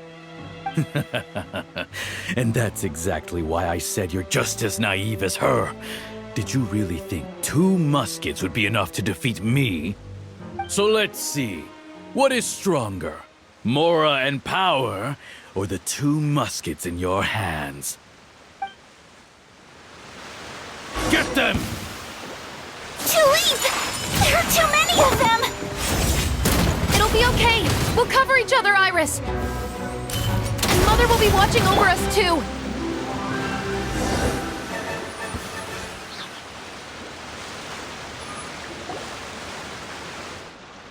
You've lost. To think I'd lose to my own 2 kids. We are no children of yours, and we'll never call that place our home. Then tell me, what did you do all this for? You lost your mother, and will soon kill your father as well. What will you gain in the end, other than sentences for your crimes? We will gain our long-awaited justice.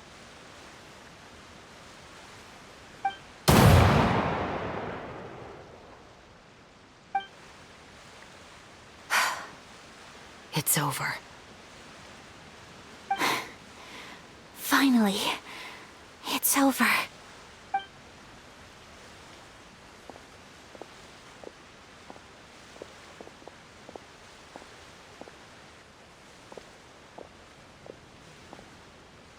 So, where will you go now, Tulip? I'm not too sure, Iris. Maybe somewhere with lots of flowers? After all, Mother always did love going where the blossoms were. What about you? I want to go visit Mother's grave. Yeah, that's not a bad idea. Huh? Tulip, look! What is it? It's Mother's favorite. The rainbow rose. Look, it's blooming again.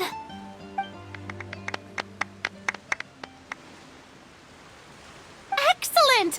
That was beyond mesmerizing. Even I didn't expect this scene to go so well. And we got it in a single take. All right, everyone. We've got a wrap for Tulip and Iris. Congratulations, Ayaka and Chevres! Thank you. I didn't expect our parts to wrap so quickly. I wish I could savor the experience for just a bit longer. Paimon totally understands. Paimon's not ready to say goodbye to the clapperboard either. Filming has really been a lot of fun. You were great too, Chevres. The way you said, long-awaited justice. It gave Paimon chills. That is indeed my favorite line in the whole book. I still remember trying to act it out in my room the first few times I read it. Whoa! Paimon would have never guessed you're that type. Who doesn't like stories where the guilty are punished and justice prevails over evil? Don't forget, I'm the captain of the Special Security and Surveillance Patrol. Captain, I have something urgent to report. Please excuse me, everyone. I'll be back in just a moment. It's okay, don't worry about us.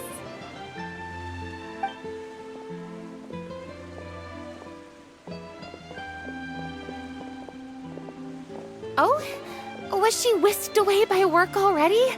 I was just about to tell her how great she did. It seemed like some urgent official business. Then perhaps we should thank the stars that we were able to wrap both of your parts so quickly today. Switching around the filming schedule would have been a real pain. Anyway, I actually came over to let everyone know that we're all done for today. You can go home and get some rest. And one last thing, Miss Ayaka. Your acting skills today were immaculate as always. Are you sure you won't consider taking up full-time acting? See, I just happen to know this great troupe that's still looking for a lead actress. Thank you for your kind words, Director Farina. Unfortunately, there are still many matters that I have to take care of back home at the Yashiro Commission. I cannot remain in Fontaine to pursue an acting career. Nevertheless, I will make sure to treasure this incredible opportunity in my heart. Oh, that's a shame. But I understand. Just let me know if you ever change your mind. I believe it's also about time for me to take my leave. But hopefully I'll see you on set over the next few days. Even though my part's wrapped, I'd still like to swing by and help out the crew. See you tomorrow, Traveler and Paimon. Yep, see you tomorrow! Well, what should we do next? Maybe we'll go investigate the case some more with Chevres today. Traveler, Paimon, please come with me. Huh? Where are we going? You could say that our ship has finally chanced upon one of those small, remote islands of intel.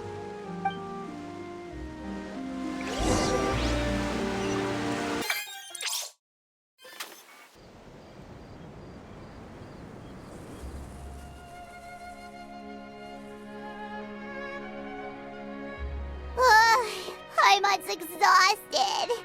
Paimon definitely didn't expect having to float this far after a full day of filming. So, Chevres, why did you take us here? Affirmative. It wasn't anything conclusive, but it should show us a clear way forward. Have you ever heard of someone by the name of Emily? Oh, you mean that famous perfumer? She's a good friend of mine. She's lent me her aid several times in the past to resolve some difficult cases. After I discovered the rainbow rose at the scene of the murder, I sent it to her. After all, she's probably the foremost expert on flowers and scents in all of Fontaine. And then? There was nothing remarkable about the flower or the trace amounts of soil left on it. But according to Emily, the rainbow rose left by the killer was derived from a very rare cultivar. Huh. Paimon didn't know that there were different varieties of rainbow rose. Paimon just thought they grew everywhere in the wild. Flowers that are deliberately cultivated will always show some different features from those that bloom in the wild. We already knew that the rose left at the scene belonged to a special cultivar, but with Emily's expertise, we were able to pinpoint the place where it was first picked from. Oh, Paimon gets it now. So whoever first planted that rainbow rose was probably the killer. Precisely. And after we checked what we learned against some sales records from the past, we discovered that there's only one person in all of Fontaine who could grow and sell this specific cultivar. Really? And who is it? It's the novelist. But didn't you say he had an alibi? To be clear, I haven't changed my mind about him. I still don't think he was the one who pulled the trigger. However, that doesn't mean the true culprit never visited him at his home or never purchased a rainbow rose from his garden. Whatever the case, we will have to confirm a number of things with him. So you mean the next place we need to go is... Yes, we're going to pay him a visit at his home.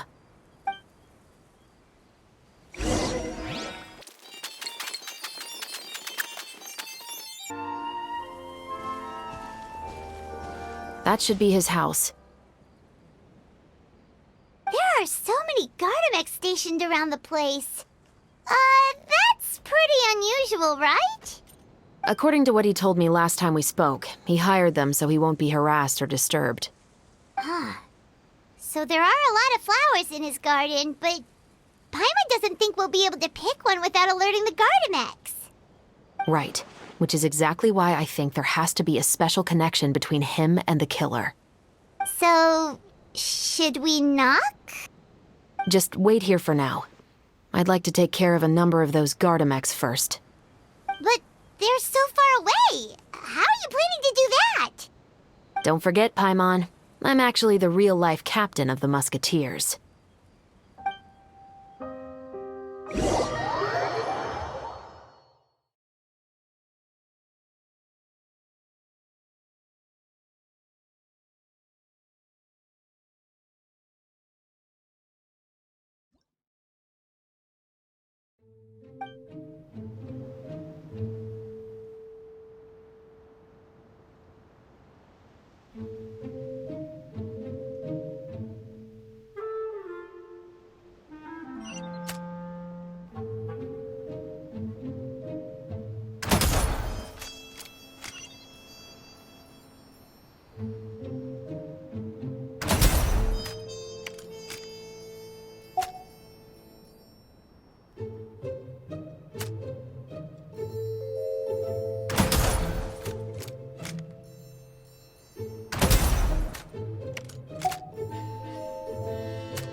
All clear. Let's go. Wait! Paimon's a little nervous now that we know he could be the killer. Can we go over our plan of action again? I'll go knock on the door and make sure it's safe inside.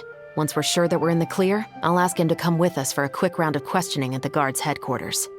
But can't we just arrest him? We still have no evidence that he's the killer, or that he lent the killer any direct aid. Still, it would be appreciated if you could pick a rainbow rose from his garden for me while I'm talking to him. It'll help the Marachose Phantom confirm Emily's theory. Sure, no problem. Just be careful, Chevres.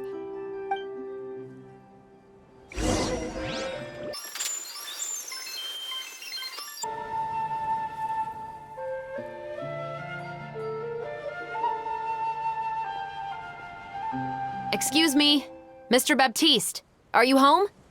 Who could it be at this hour? Oh, it's you, Officer Chevres. Would you mind accompanying me to the guard's headquarters, Mr. Baptiste? We would like to ask you some questions about a case. Oh, is it still regarding the murder case from before? I cannot confirm or deny that at this time. So it is then. Listen, I need you to come with me, Mr. Baptiste. Miss Chevres, I'll save you the trouble. Oh, and you two over there? There's no need for you to pick my flowers either. It's not time for them to bloom yet. Oh! Okay.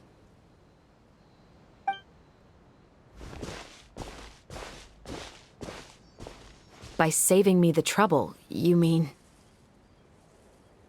I will confess. I was the killer. Huh?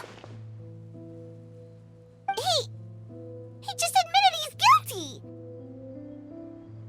Please relax, everyone. I'm not armed. The musket you're looking for has been buried in my backyard.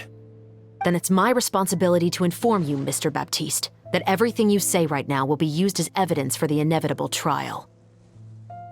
Yes, I am perfectly aware of that. I must say, I hate this feeling. Oh? Is it because I confessed? Or because you've been proven wrong? Both, I suppose. For the same reason as the one I wrote out in my novel, of course. I did it to exact revenge.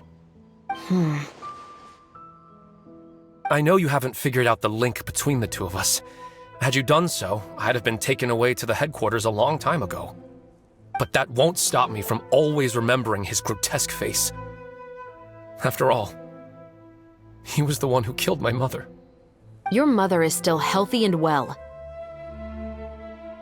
You know, I was adopted as a child. I was referring to my birth mother. That was never recorded in the orphanage's records. Please forgive a 6-year-old child for concocting some lies to protect himself after watching his mother die right in front of him. So, your novel, it was like a record of your life? No, of course not. It was a work of fiction with many embellished parts. But I am indeed the illegitimate son of a wealthy and influential man who abused his power to murder my mother. That part was 100% real. But the man you killed didn't have a Mora to his name. He was a hired assassin, an irredeemable beast who sank his fangs into a defenseless woman just for a few bags of Mora. But if that's really the truth, you wouldn't be telling us any of this now. You still haven't managed to take revenge against your father, the true mastermind behind it all. I never thought I'd hear that kind of thing from the captain of the Special Security and Surveillance Patrol. I'm simply skeptical about your motives. It's simple, really. I've grown tired of everything and don't want to shoulder this burden anymore. You may have considered me too soft to pull the trigger. Well, as it turns out, you are exactly right. I've become overwhelmed by the aftermath of the murder. So you're going to call a stop to your revenge, just like that? The true mastermind is too rich and too powerful for me. I've accepted that I will never be able to avenge my mother alone. And so what? The characters in your book never gave up. Now, Officer Shavras, I'm the one who has killed a man, aren't I? Are you trying to convince me to commit another crime? What's your father's name? How do you plan to prove the veracity of all of your claims? Well, I'd like to speak with you privately. Sure. Why don't we speak privately at the guard's headquarters? No, it has to be here. I must ensure that we won't be overheard. Fine. Let's talk here.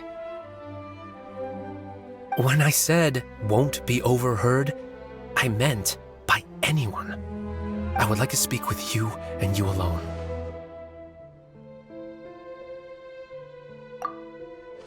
Thanks. I appreciate it. Please stay safe, Shavras.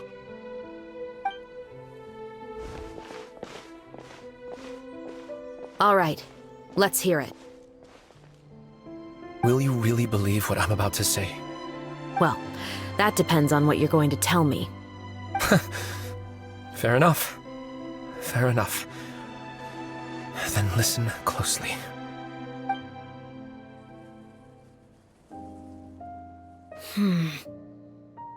So that's how it's all connected.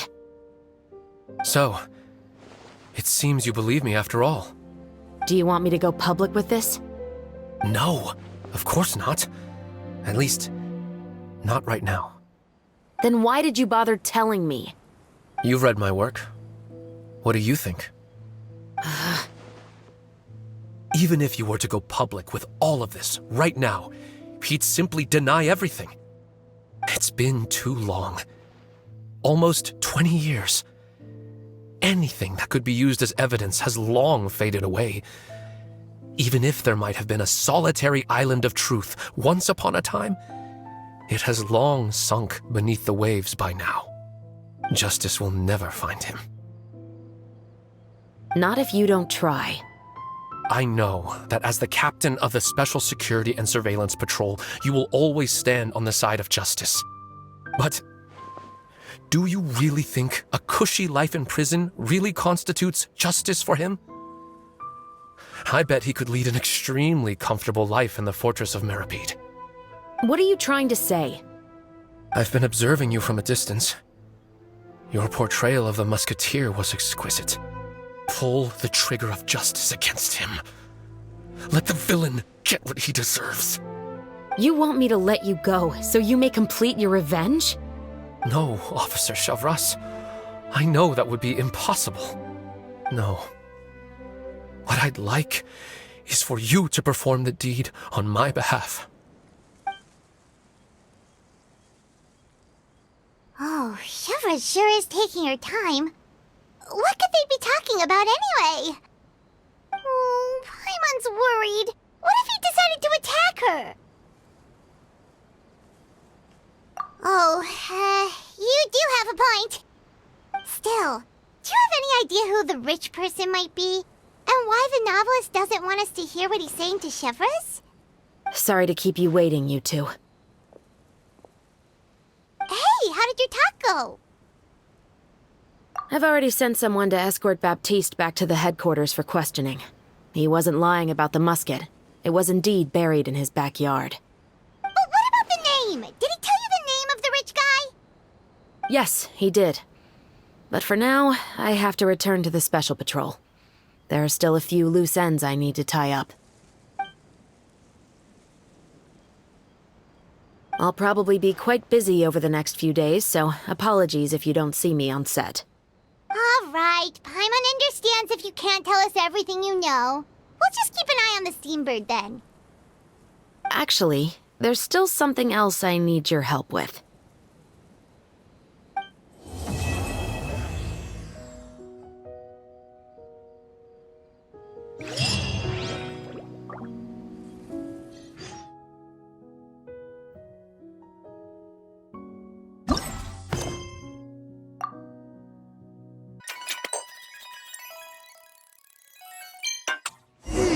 We haven't seen Chevres since that night at Baptiste's place. Well, guess there's no point in worrying about it now. Let's go join up with the others.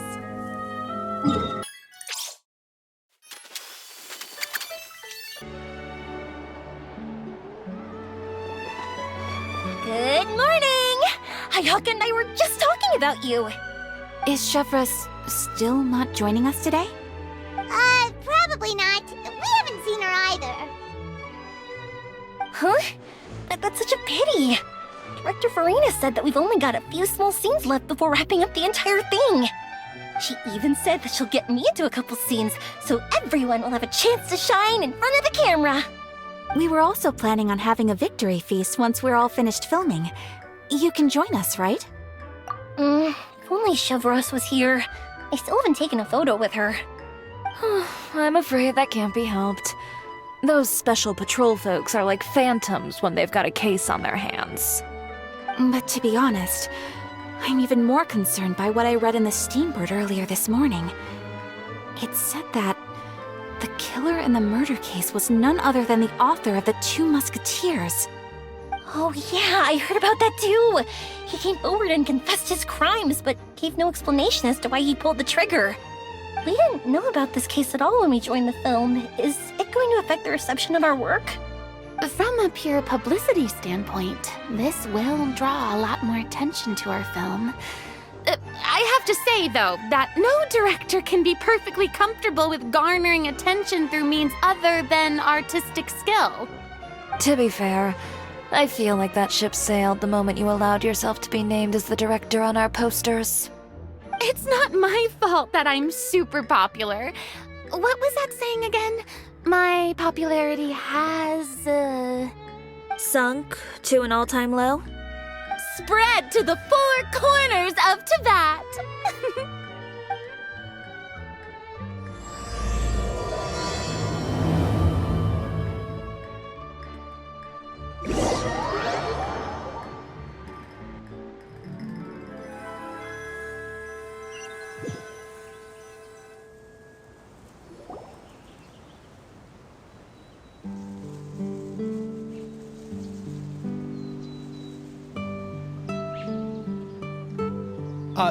Excuse me, everyone. Xavier! Feels like it's been ages since we last saw you. I've been talking nonstop with the Film Association, and I'm absolutely swamped trying to coordinate the film's marketing. So forgive me for not being around more often, but please believe me when I say that I will make sure everyone's hard work gets the exposure it deserves. Oh, seems like you've been fighting your own battles. Yes, that's one way to put it. Oh, and before we begin the final round of filming, please allow me to finally introduce you to the original investor of our film, Mr. Morris. A pleasure to meet you all. Yes, glad to make your acquaintance, Mr. Morris. We've heard about the issues you've encountered with your financial situation, and genuinely hope that things have taken a turn for the better. Oh, well, the situation has indeed improved somewhat. Don't worry, Mr. Morris. Accidents and last-minute challenges happen all the time. There's no need to blame yourself over it. The good news is that we're almost done filming now, and I would even say that this is the best story I've ever seen. Is that so? I see, that's great news. All right, now that we've gotten all the pleasantries out of the way, let's get this show on the road. We'll mostly be filming typical people and scenery from the streets today to improve the sense of environmental ambiance in some parts of the film. Oh, and there'll be a cameo for Mr. Kamisato and Miss Yoimiya as well. They'll be used to show outsider perspectives on the fates of the Two Musketeers. That's right. Ayato should be here any minute. Excellent! Then let's start with the scenery shots. Camera and clapper loader, you're up. Yep, we'll be ready. Remember, all we need are some wide zoom shots of the streets. If you happen to find some particularly lovely patches of flowers and grass, feel free to grab some close-ups of those as well. Ready? Lights! Camera! Action! Okay, now move the camera slowly. Try to focus on that flower. What's wrong? Just adjust the focal length a bit. Something the matter? But wasn't it working fine for all the days before? Veronique, can we try a different camera? No problem. How about this one? All right, let's give it another try. Lights! Camera! Action! Don't tell me. This one is broken too. Veronique, do we have any other spare ones we can use? I'm afraid we only brought these two today. What? Then go find a workshop to get them repaired right away. Oh, and you too, Bono. Go find our spare camera in the warehouse and bring it back to the set. On it. Greetings, everyone. My apologies for the delay. Is something the matter, Ayaka? It seems like there are some issues with the filming equipment today. We're stuck for the moment. I see. Well, let's not just stand here twiddling our thumbs. Actors, to the makeup booth. We'll start on the next scene as soon as we get a working camera. The people at the workshop told me that the part which holds the lens in place seemed to have fallen off. That's super strange. It was perfectly fine just yesterday. Well, no time to dwell on that now. Let's get back to filming. Ahem! Quiet on set! Places, everyone! Lights! Camera! Action! By the way, have you heard about that recent murder case? Yes, I have. It seems that they've caused quite the commotion in the city. I heard that the chief of the guards is so mad about not catching the culprit that he's about to explode. Oh? I find that quite hard to imagine, considering how he already looks most days. Director, we have a problem. Oh, we're in the middle of a take! Couldn't you wait until we wrapped up this scene?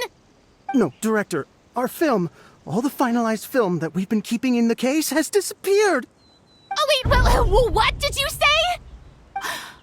Mr. Bonneau, please take me to where the film was kept right away. I'm coming too. No, Yoimiya, you have to stay here. Oh. Okay, listen up. Everyone who's not working on this current scene can go with Bonneau to look for the film. Everyone else, stay put and wrap up the scene. Unbelievable. How could all these problems happen in just one day? We're back. How did it go? Did you find the film? We found it in the sewers. Huh? In the sewers? Is the film still okay? We discovered it just in time, so we should still be able to salvage it. The others are checking now to see if we lost any specific scenes. You scared me for a moment there. I nearly thought we had lost everything. I really don't want to experience that feeling of despair again. Okay, but who could have stolen the film and dumped it there? Could it be, some competitors working on other films? But if they wanted to harass us, why wait until the last day? Okay, we don't have time to really look into it right now. Let's strike while the iron is still hot and wrap this thing up once and for all. Yeah, let's finish it.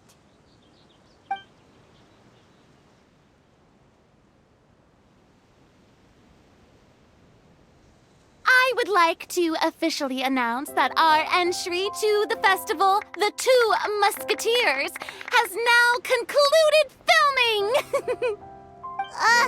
Paimon is spent. It's so late already.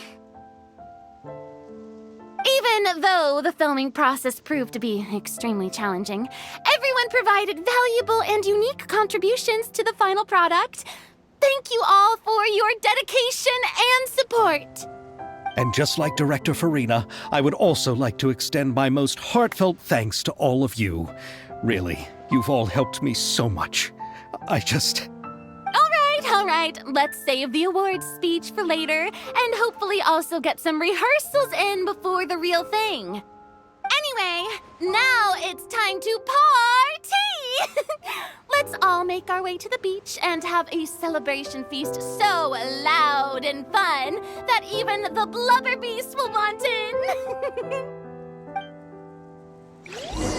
Party, party! Paimon wants to party!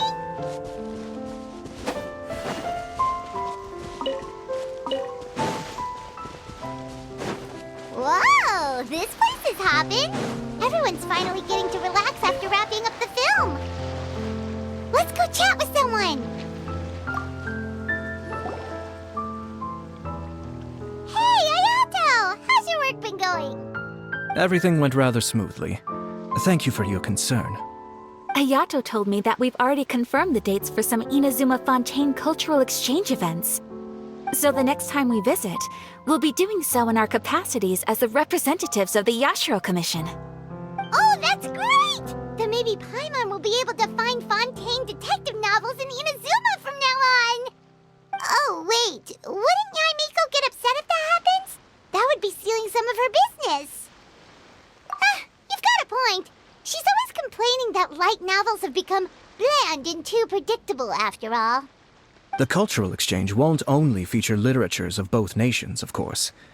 We have also made plans for cross-cultural engagements in the fields of gourmet cuisine, toy making, and artisan craftsmanship. Whoa! Paimon's getting super excited now! When the time comes, be sure to visit and participate in all the events.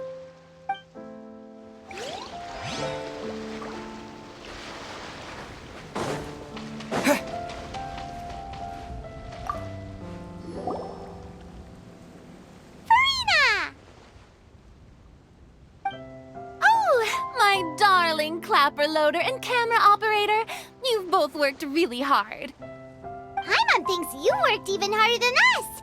Honestly, Paimon was getting a little tired of playing with the clapper board by the end of it. Worst of all, Paimon started having dreams of you shouting, "Lights! Camera! Action!" into Paimon's ears. The actual dream can't even start until you've yelled that. Hey, if anything, shouldn't I be more grand and delightful than your dreams? We've been through so much together, and that's how your brain remembers me? That's not Paimon's fault. We've just used the clapperboard too much lately. Anyway, what's most important is that we've wrapped the film. I'm pretty confident that we'll take first prize.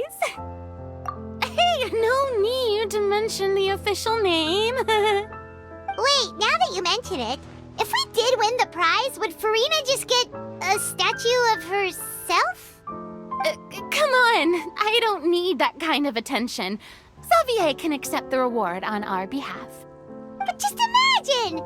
Farina accepting the Farina Award and holding a Farina statue. I'm going back to my dessert now. You all can keep discussing that on your own.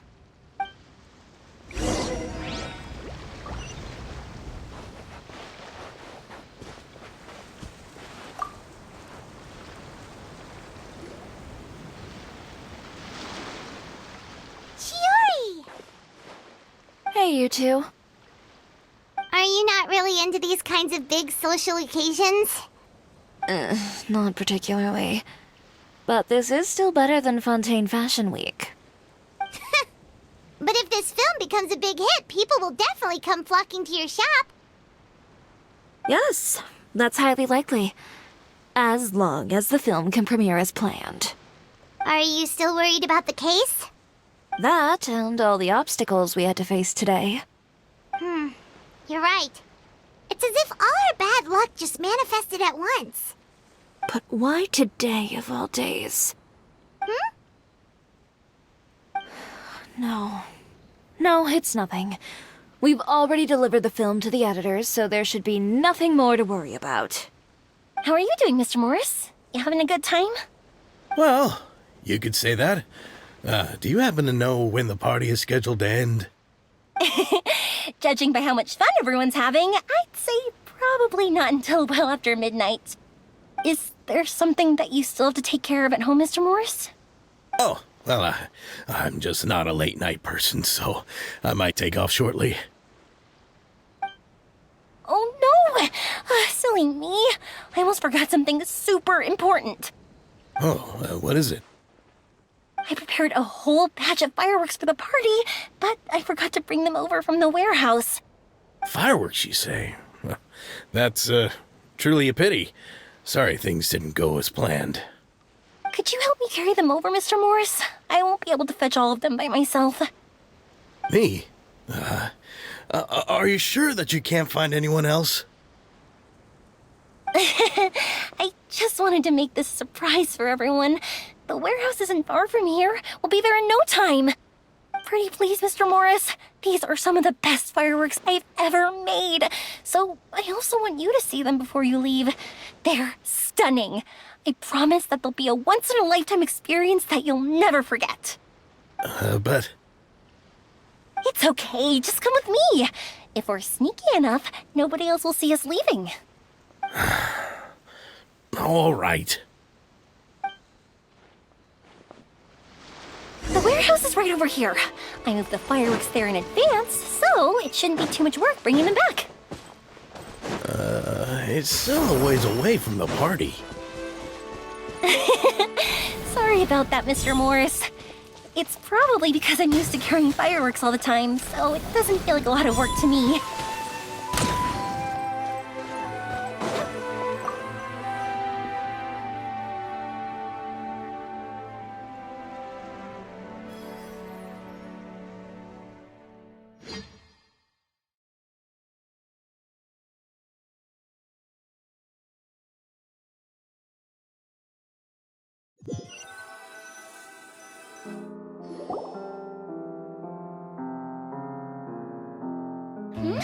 It's dark in here.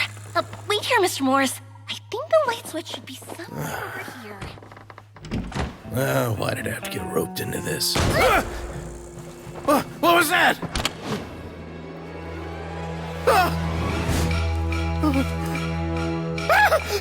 Who's there? Get me out! Get me out of here!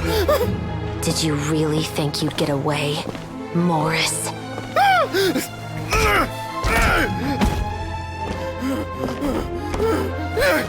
You've got the wrong guy! It wasn't me! I'm not the killer! You know, Eliza died a far more heroic death than this. She fought your assassin to the end, to save the children she had hidden beneath the floorboards.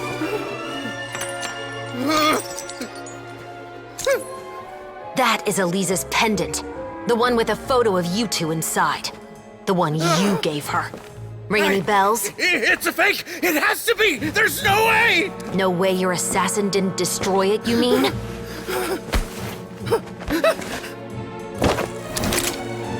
Did you ever love her, Morris? Or was killing her always the plan? No, please. Listen to me. I told Eliza to keep us a secret. I paid her plenty for her silence. I never thought she'd keep the child. Everything was gonna come out, and I had no choice. She forced my hand. No! I'm begging you. I have money. Just name your price, please. You can keep your Mora, and you can go to hell.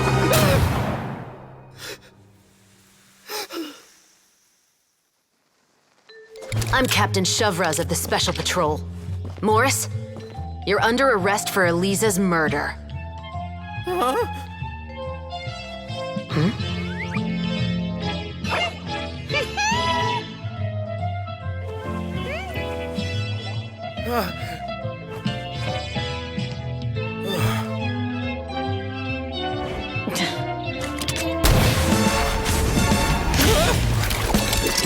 You're under arrest too, prop manager Veronique.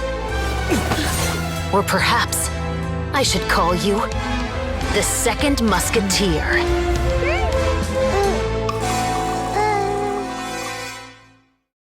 Wait, what's going on? This wasn't in the script. Drop the gun, Veronique. Why? Why would you keep me from exacting revenge on this heartless monster? Drop your weapon. This is my final warning.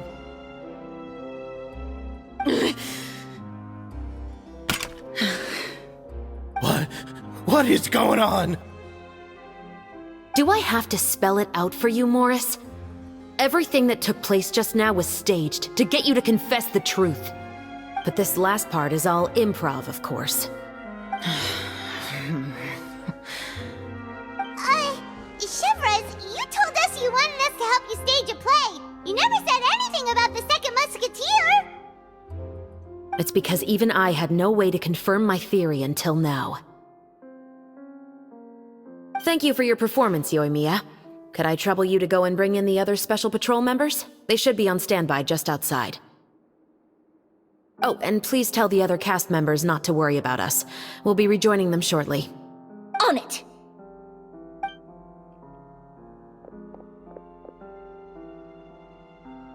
So what do you think, Morris? Care to talk about what happened 20 years ago? My patience is limited, you know. Don't force me to take you back to the interrogation room. I'd wager that you wouldn't last for more than a minute in there. With the recording we made, you have no chance of winning in court. Cooperating with us now is the most practical move. All right. I'll talk. I hired an assassin to murder Eliza. She once worked as a maid on my family's estate. She was very beautiful, and after some time I fell for her. We kept our relationship a secret and carried out an affair for some time, but it wasn't long before she became pregnant. And if my parents ever found out, they would have stripped me of my inheritance and status, driven me out of my home. I also didn't expect Eliza to insist on bringing the pregnancy to term. She even asked me to leave my family and travel far, far away with her. She believed that you were truly in love with her. I didn't have a choice. I gave her a large sum of Mora, told her to leave the family and to get rid of the baby. But then years later, she sent me a letter. There were photos of 2 children, and she even asked if I could find some time to visit them.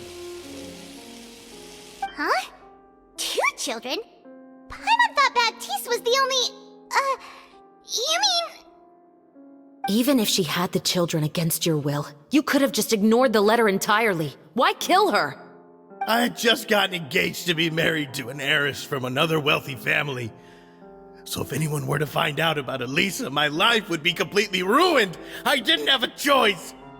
No. You always had a choice. You just made the wrong choice. Again. Do you know how it feels to watch your mother be killed right in front of you? My brother and I were hardly even school age yet. We were hidden beneath the floorboards, grasping each other's hands like a lifeline. We were so terrified that we didn't even know we could ever take a breath. All we could do was to watch Mother try to fight back, and then collapse to the floor. Even after the assassin left, we were still too terrified to leave our hiding spot. We thought that he might come back. It was only until the next evening when we finally climbed out and gathered around our mother.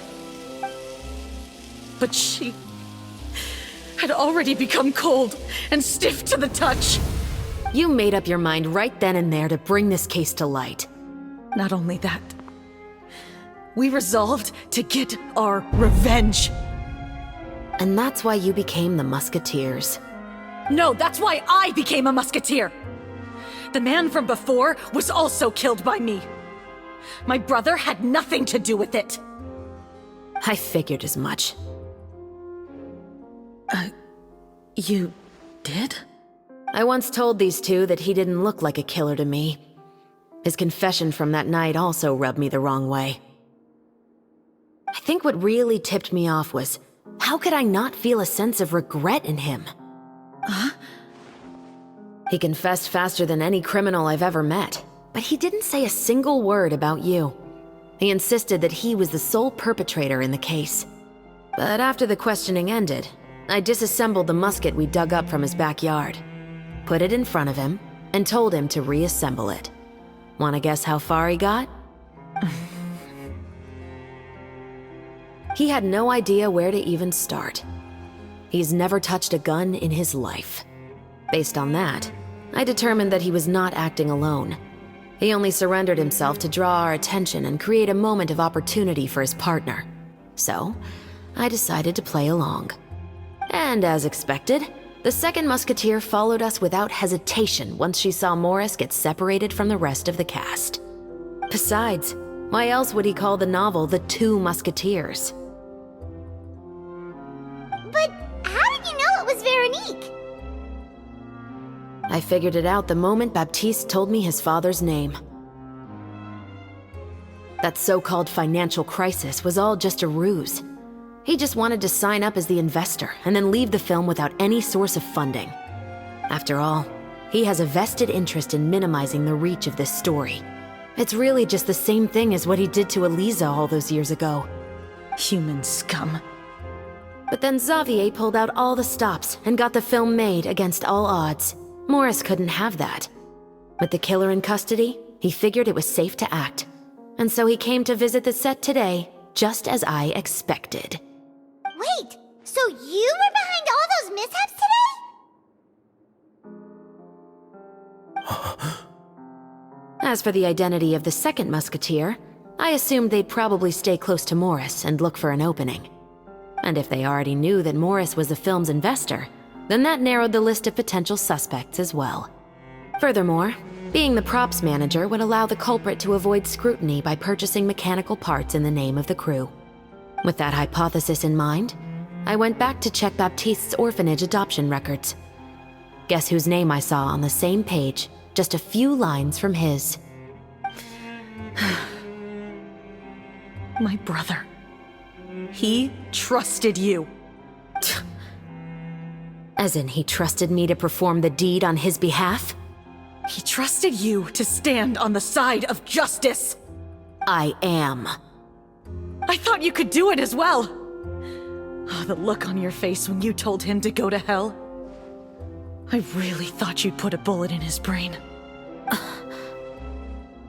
You know what he has done. Are you telling me that you'd rather see him spend the rest of his life living like a king in the fortress of Meripede? I will never be able to forget the feeling of my mother's cold, lifeless hands. And you would call this ending fair? Is this what you call justice? I won't lie, Veronique. I did hesitate when your brother first told me about the truth. I wondered. I agonized over whether I should really put a bullet in his head. So why don't you? Because that should never be how justice is carried out in this world. Perhaps, to you, justice is simply reciprocated. An eye for an eye, and a life for a life. But everyone has their own understanding of justice. If everyone were to pursue their own definition of it, there would be no more order in this world. Today, you'll kill Morris, and tomorrow, his children may come for you. The world cannot render judgments based on a desire for revenge. That will only lead to a cycle of revenge, as well as the destruction of order and civilized society. Fontaine is founded on a set of laws and a standardized code of justice. That is why we are the nation of justice. But with all that said, I will promise you this. Morris will not lead a cushy life in the fortress of Meripede. Chevreuse, the rest of the special patrol is here. Thank you so much, Yoimiya. Letelier, Terena, please take them away.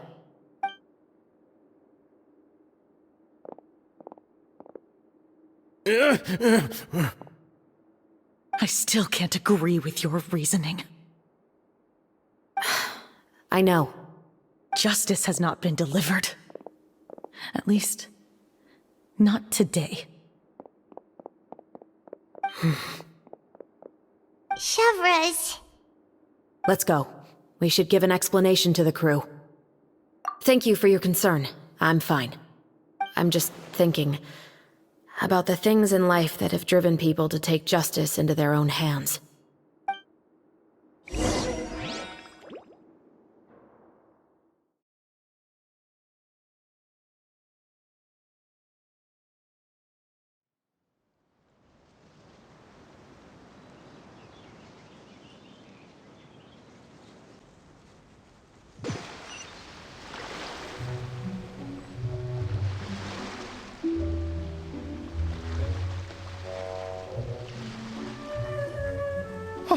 Who would have thought Morris would turn out to be... I'm at a loss of words. How could he have done something like this? I'm just glad that you're all safe and sound. Who knew that such a labyrinth of cases would be behind this story? Well, what should we do now? We have a finished film, of course, but should we still go ahead with the premiere? What do you mean? Shouldn't you be even more motivated to spread the word now that you've learned the truth?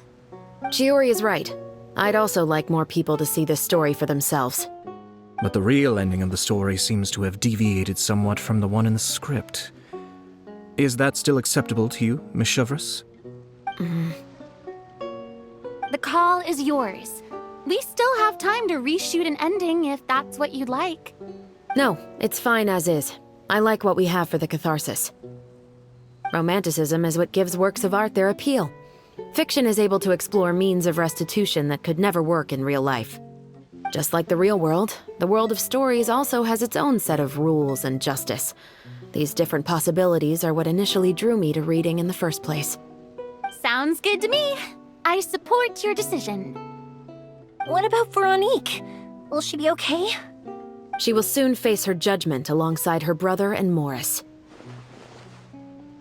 If I had to guess, they'll probably all be sent to the fortress of Meripede. I'll make sure to give Risley a heads up about it. Oh, you mean that kind of heads up? Exactly. Ahem. All right, then the matter's settled. Now that everything's been taken care of, there's no reason for us to keep looking all gloomy and grumpy. Let's get back to the feast and enjoy each other's company. We'll be starting the post-production process tomorrow. You should join us, Chevreuse. You missed the first few hours of the party, didn't you? All right. Count me in. Then I'll wait for you over there.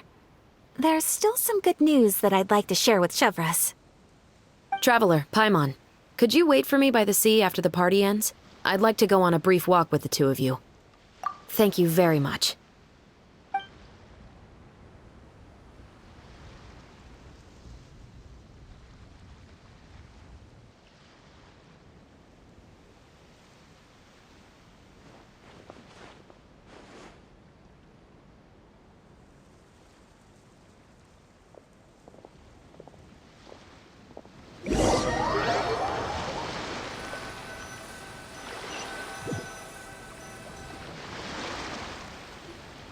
Sorry for the wait. Oh, we weren't waiting long at all. Is there something else you wanted to tell us? No, I don't have anything new to share. I just felt that since you were my investigation partners, I should have another conversation with the two of you. Traveler, how would you have responded to Baptiste's request if you were in my shoes? Is that so?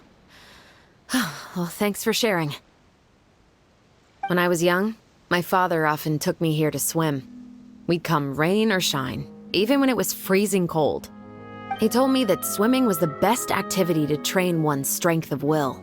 You could never give up before reaching the shore, especially when the water was cold. Oh? Why's that? Because the moment you give up would be the moment you die. At that point, I still hadn't received my vision. One winter, the chilly wind felt almost like knives on my skin, and the seawater was so frigid that it numbed my toes the moment I stepped in.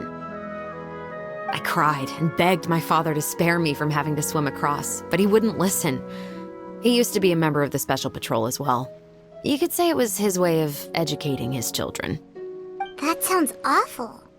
When he saw that I wouldn't stop crying, he just picked me up and tossed me into the icy water. The bone-chilling cold took away my senses. I couldn't feel anything but fear and rage. I waited for my father to save me, but one look and I knew he'd already started swimming for the opposite shore. I realized that if I were to give up, I really would die right then and there. I used all of my strength to try and catch up to my father. Those few minutes felt longer than my whole life up until that point. I did, however, make it to the other side. I've never felt afraid about anything in my life after that, nor have I ever cried again. That way of teaching would have never worked on Paimon. Yeah, I don't think that was the right method for anyone. It's just that, working now as I am in the pursuit of justice, I still sometimes feel like I've been tossed into that winter sea all over again. The anger and the helplessness. Chevreuse. But the worse I feel, the more I know to never give up. The alternative would be to forever lose myself among the waves. Anyway, how about a race? Neither of us will drown, but we can still see who swims faster. You guys go ahead! Paimon will grab the clapperboard to mark the start of the race.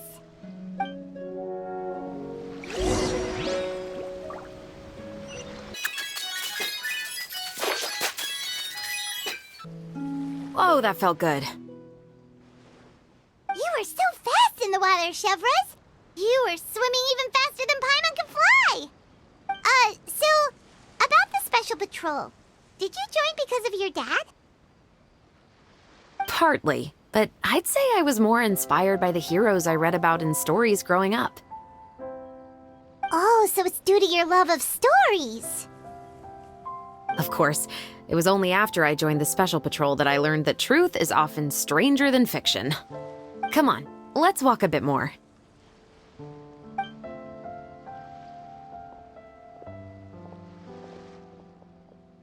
To be honest, I do sometimes question whether the decisions I make are the right ones. But I know that no matter what, I must keep swimming. Because the only thing I've got my eyes on is the shore in the distance.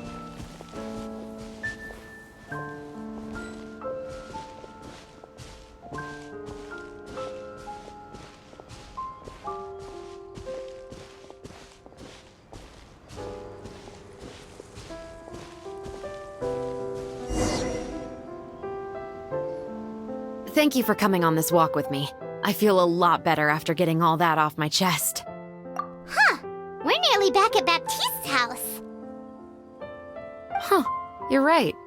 I didn't realize we were so close. He really did plant a lot of flowers. It's just like how he described it in the story. Huh? Wait. Paimon, Traveler, look! The rainbow roses in the garden. They're in full bloom now.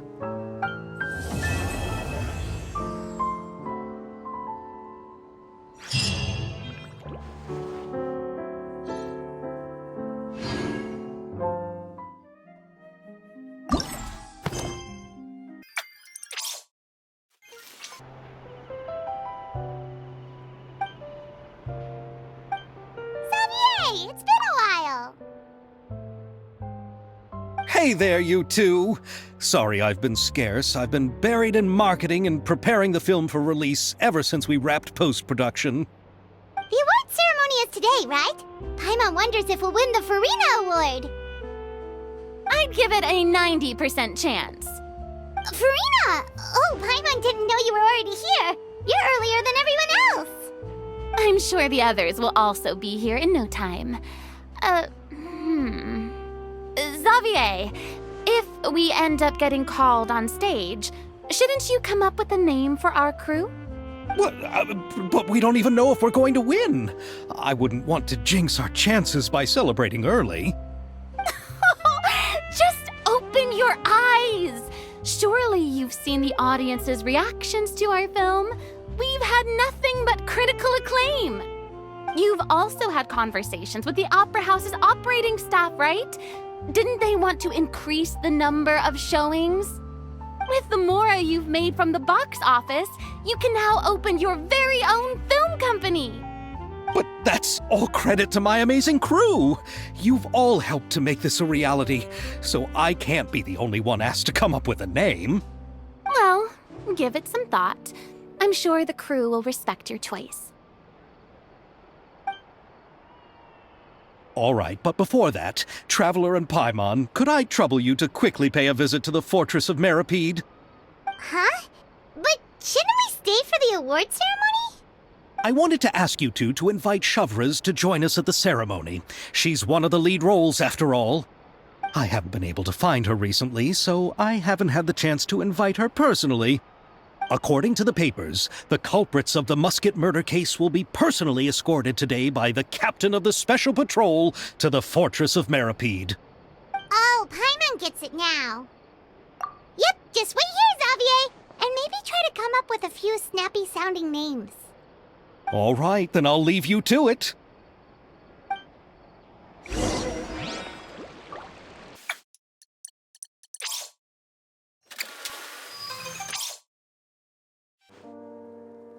This is as far as I'll be taking them. I'll leave the three of them to you now. Got another errand to run? Something like that. I'm expected at a party. Now that's something you don't hear every day. Found a new pastime? No, it's just a special occasion. Shavraz! Risley! Festivals really do bring people together. It's been a while since I last had so many visitors at the Fortress of Meripede. Call it the festival spirit, I guess. Yeah, you could say that. Even our head nurse has gotten herself all worked up preparing super deluxe nutritious shakes. Just one gulp and you'll have met all your nutrition needs. Were you talking about work just now? We've already finished discussing everything. So, what do you think about my heads up, Mr. Risley? I believe I haven't yet made any promises or guarantees. But you also didn't shoot me down. Here, how about this? You could give everyone a copy of the newspaper. Perhaps on the day when the cover story happens to, oh, I don't know, expose a certain someone's misdeeds from 20 years ago? I suppose then a certain someone may soon find himself the most unlucky person in the Fortress of Meripede? While another two people will soon be hailed as heroes. Speaking of heroes, did you two need something from me? Oh, actually, we're here for... You're here to invite me to the party, right? Don't worry, I didn't forget. Ooh, then let's head back right away! See you, Risley! Happy Fontinalia Festival! And the same to you.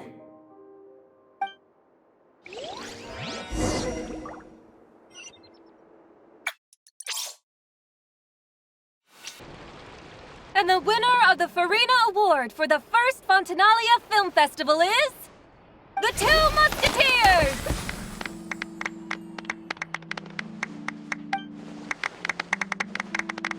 We won! We really won! Congratulations, Mr. Xavier. We won? I can't believe it! I really can't thank all of you enough! See?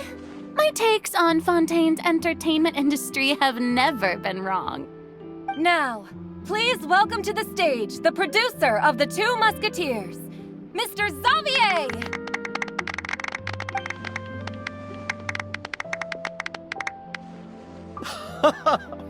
Thank you! Thank you all so much for your recognition and support. While I'm up here, I would love to give special thanks to... Time really flies, huh? It certainly feels that way. It feels like it was only yesterday when you were teaching me to hold a musket. Will you come back to Fontaine again? Of course! I'm very fond of this city. There are so many novel and interesting things that it's been hard to keep track of them all. But how about you? Would you be interested in visiting Inazuma? I can't say the thought has crossed my mind before, but I'd be willing to consider it now. I will be eagerly awaiting your visit. It would be wonderful if you could visit my home and enjoy a taste of our tea and desserts. Yeah, let's keep in touch. Did you accomplish all you came here for? Yes. And you should visit Inazuma again sometime. How has Ogura and her business been? To my knowledge, she's doing quite well. Tell her I said hi. I certainly will. I heard the thunderstorm has stopped. Yes, and the war has also been brought to an end. Peace and prosperity has returned to the islands. I quite like the sound of that. Perfect for hanging textiles out to dry. I'd like to offer my thanks again to the entire cast and crew. Without you, I would have never completed this film, much less had the opportunity to be standing on this stage. With the support of my entire crew, I would like to officially announce our film company, Musketeer Pictures!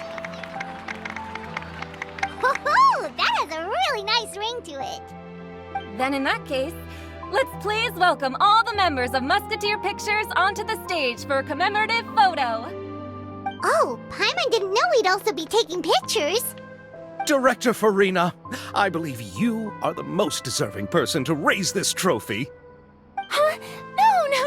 There's no need. It's so embarrassing. It's an honor the director deserves. Yes, I agree. Just accept that you're not getting out of this. Ready, everyone? 3, 2, 1. Musketeer Pictures!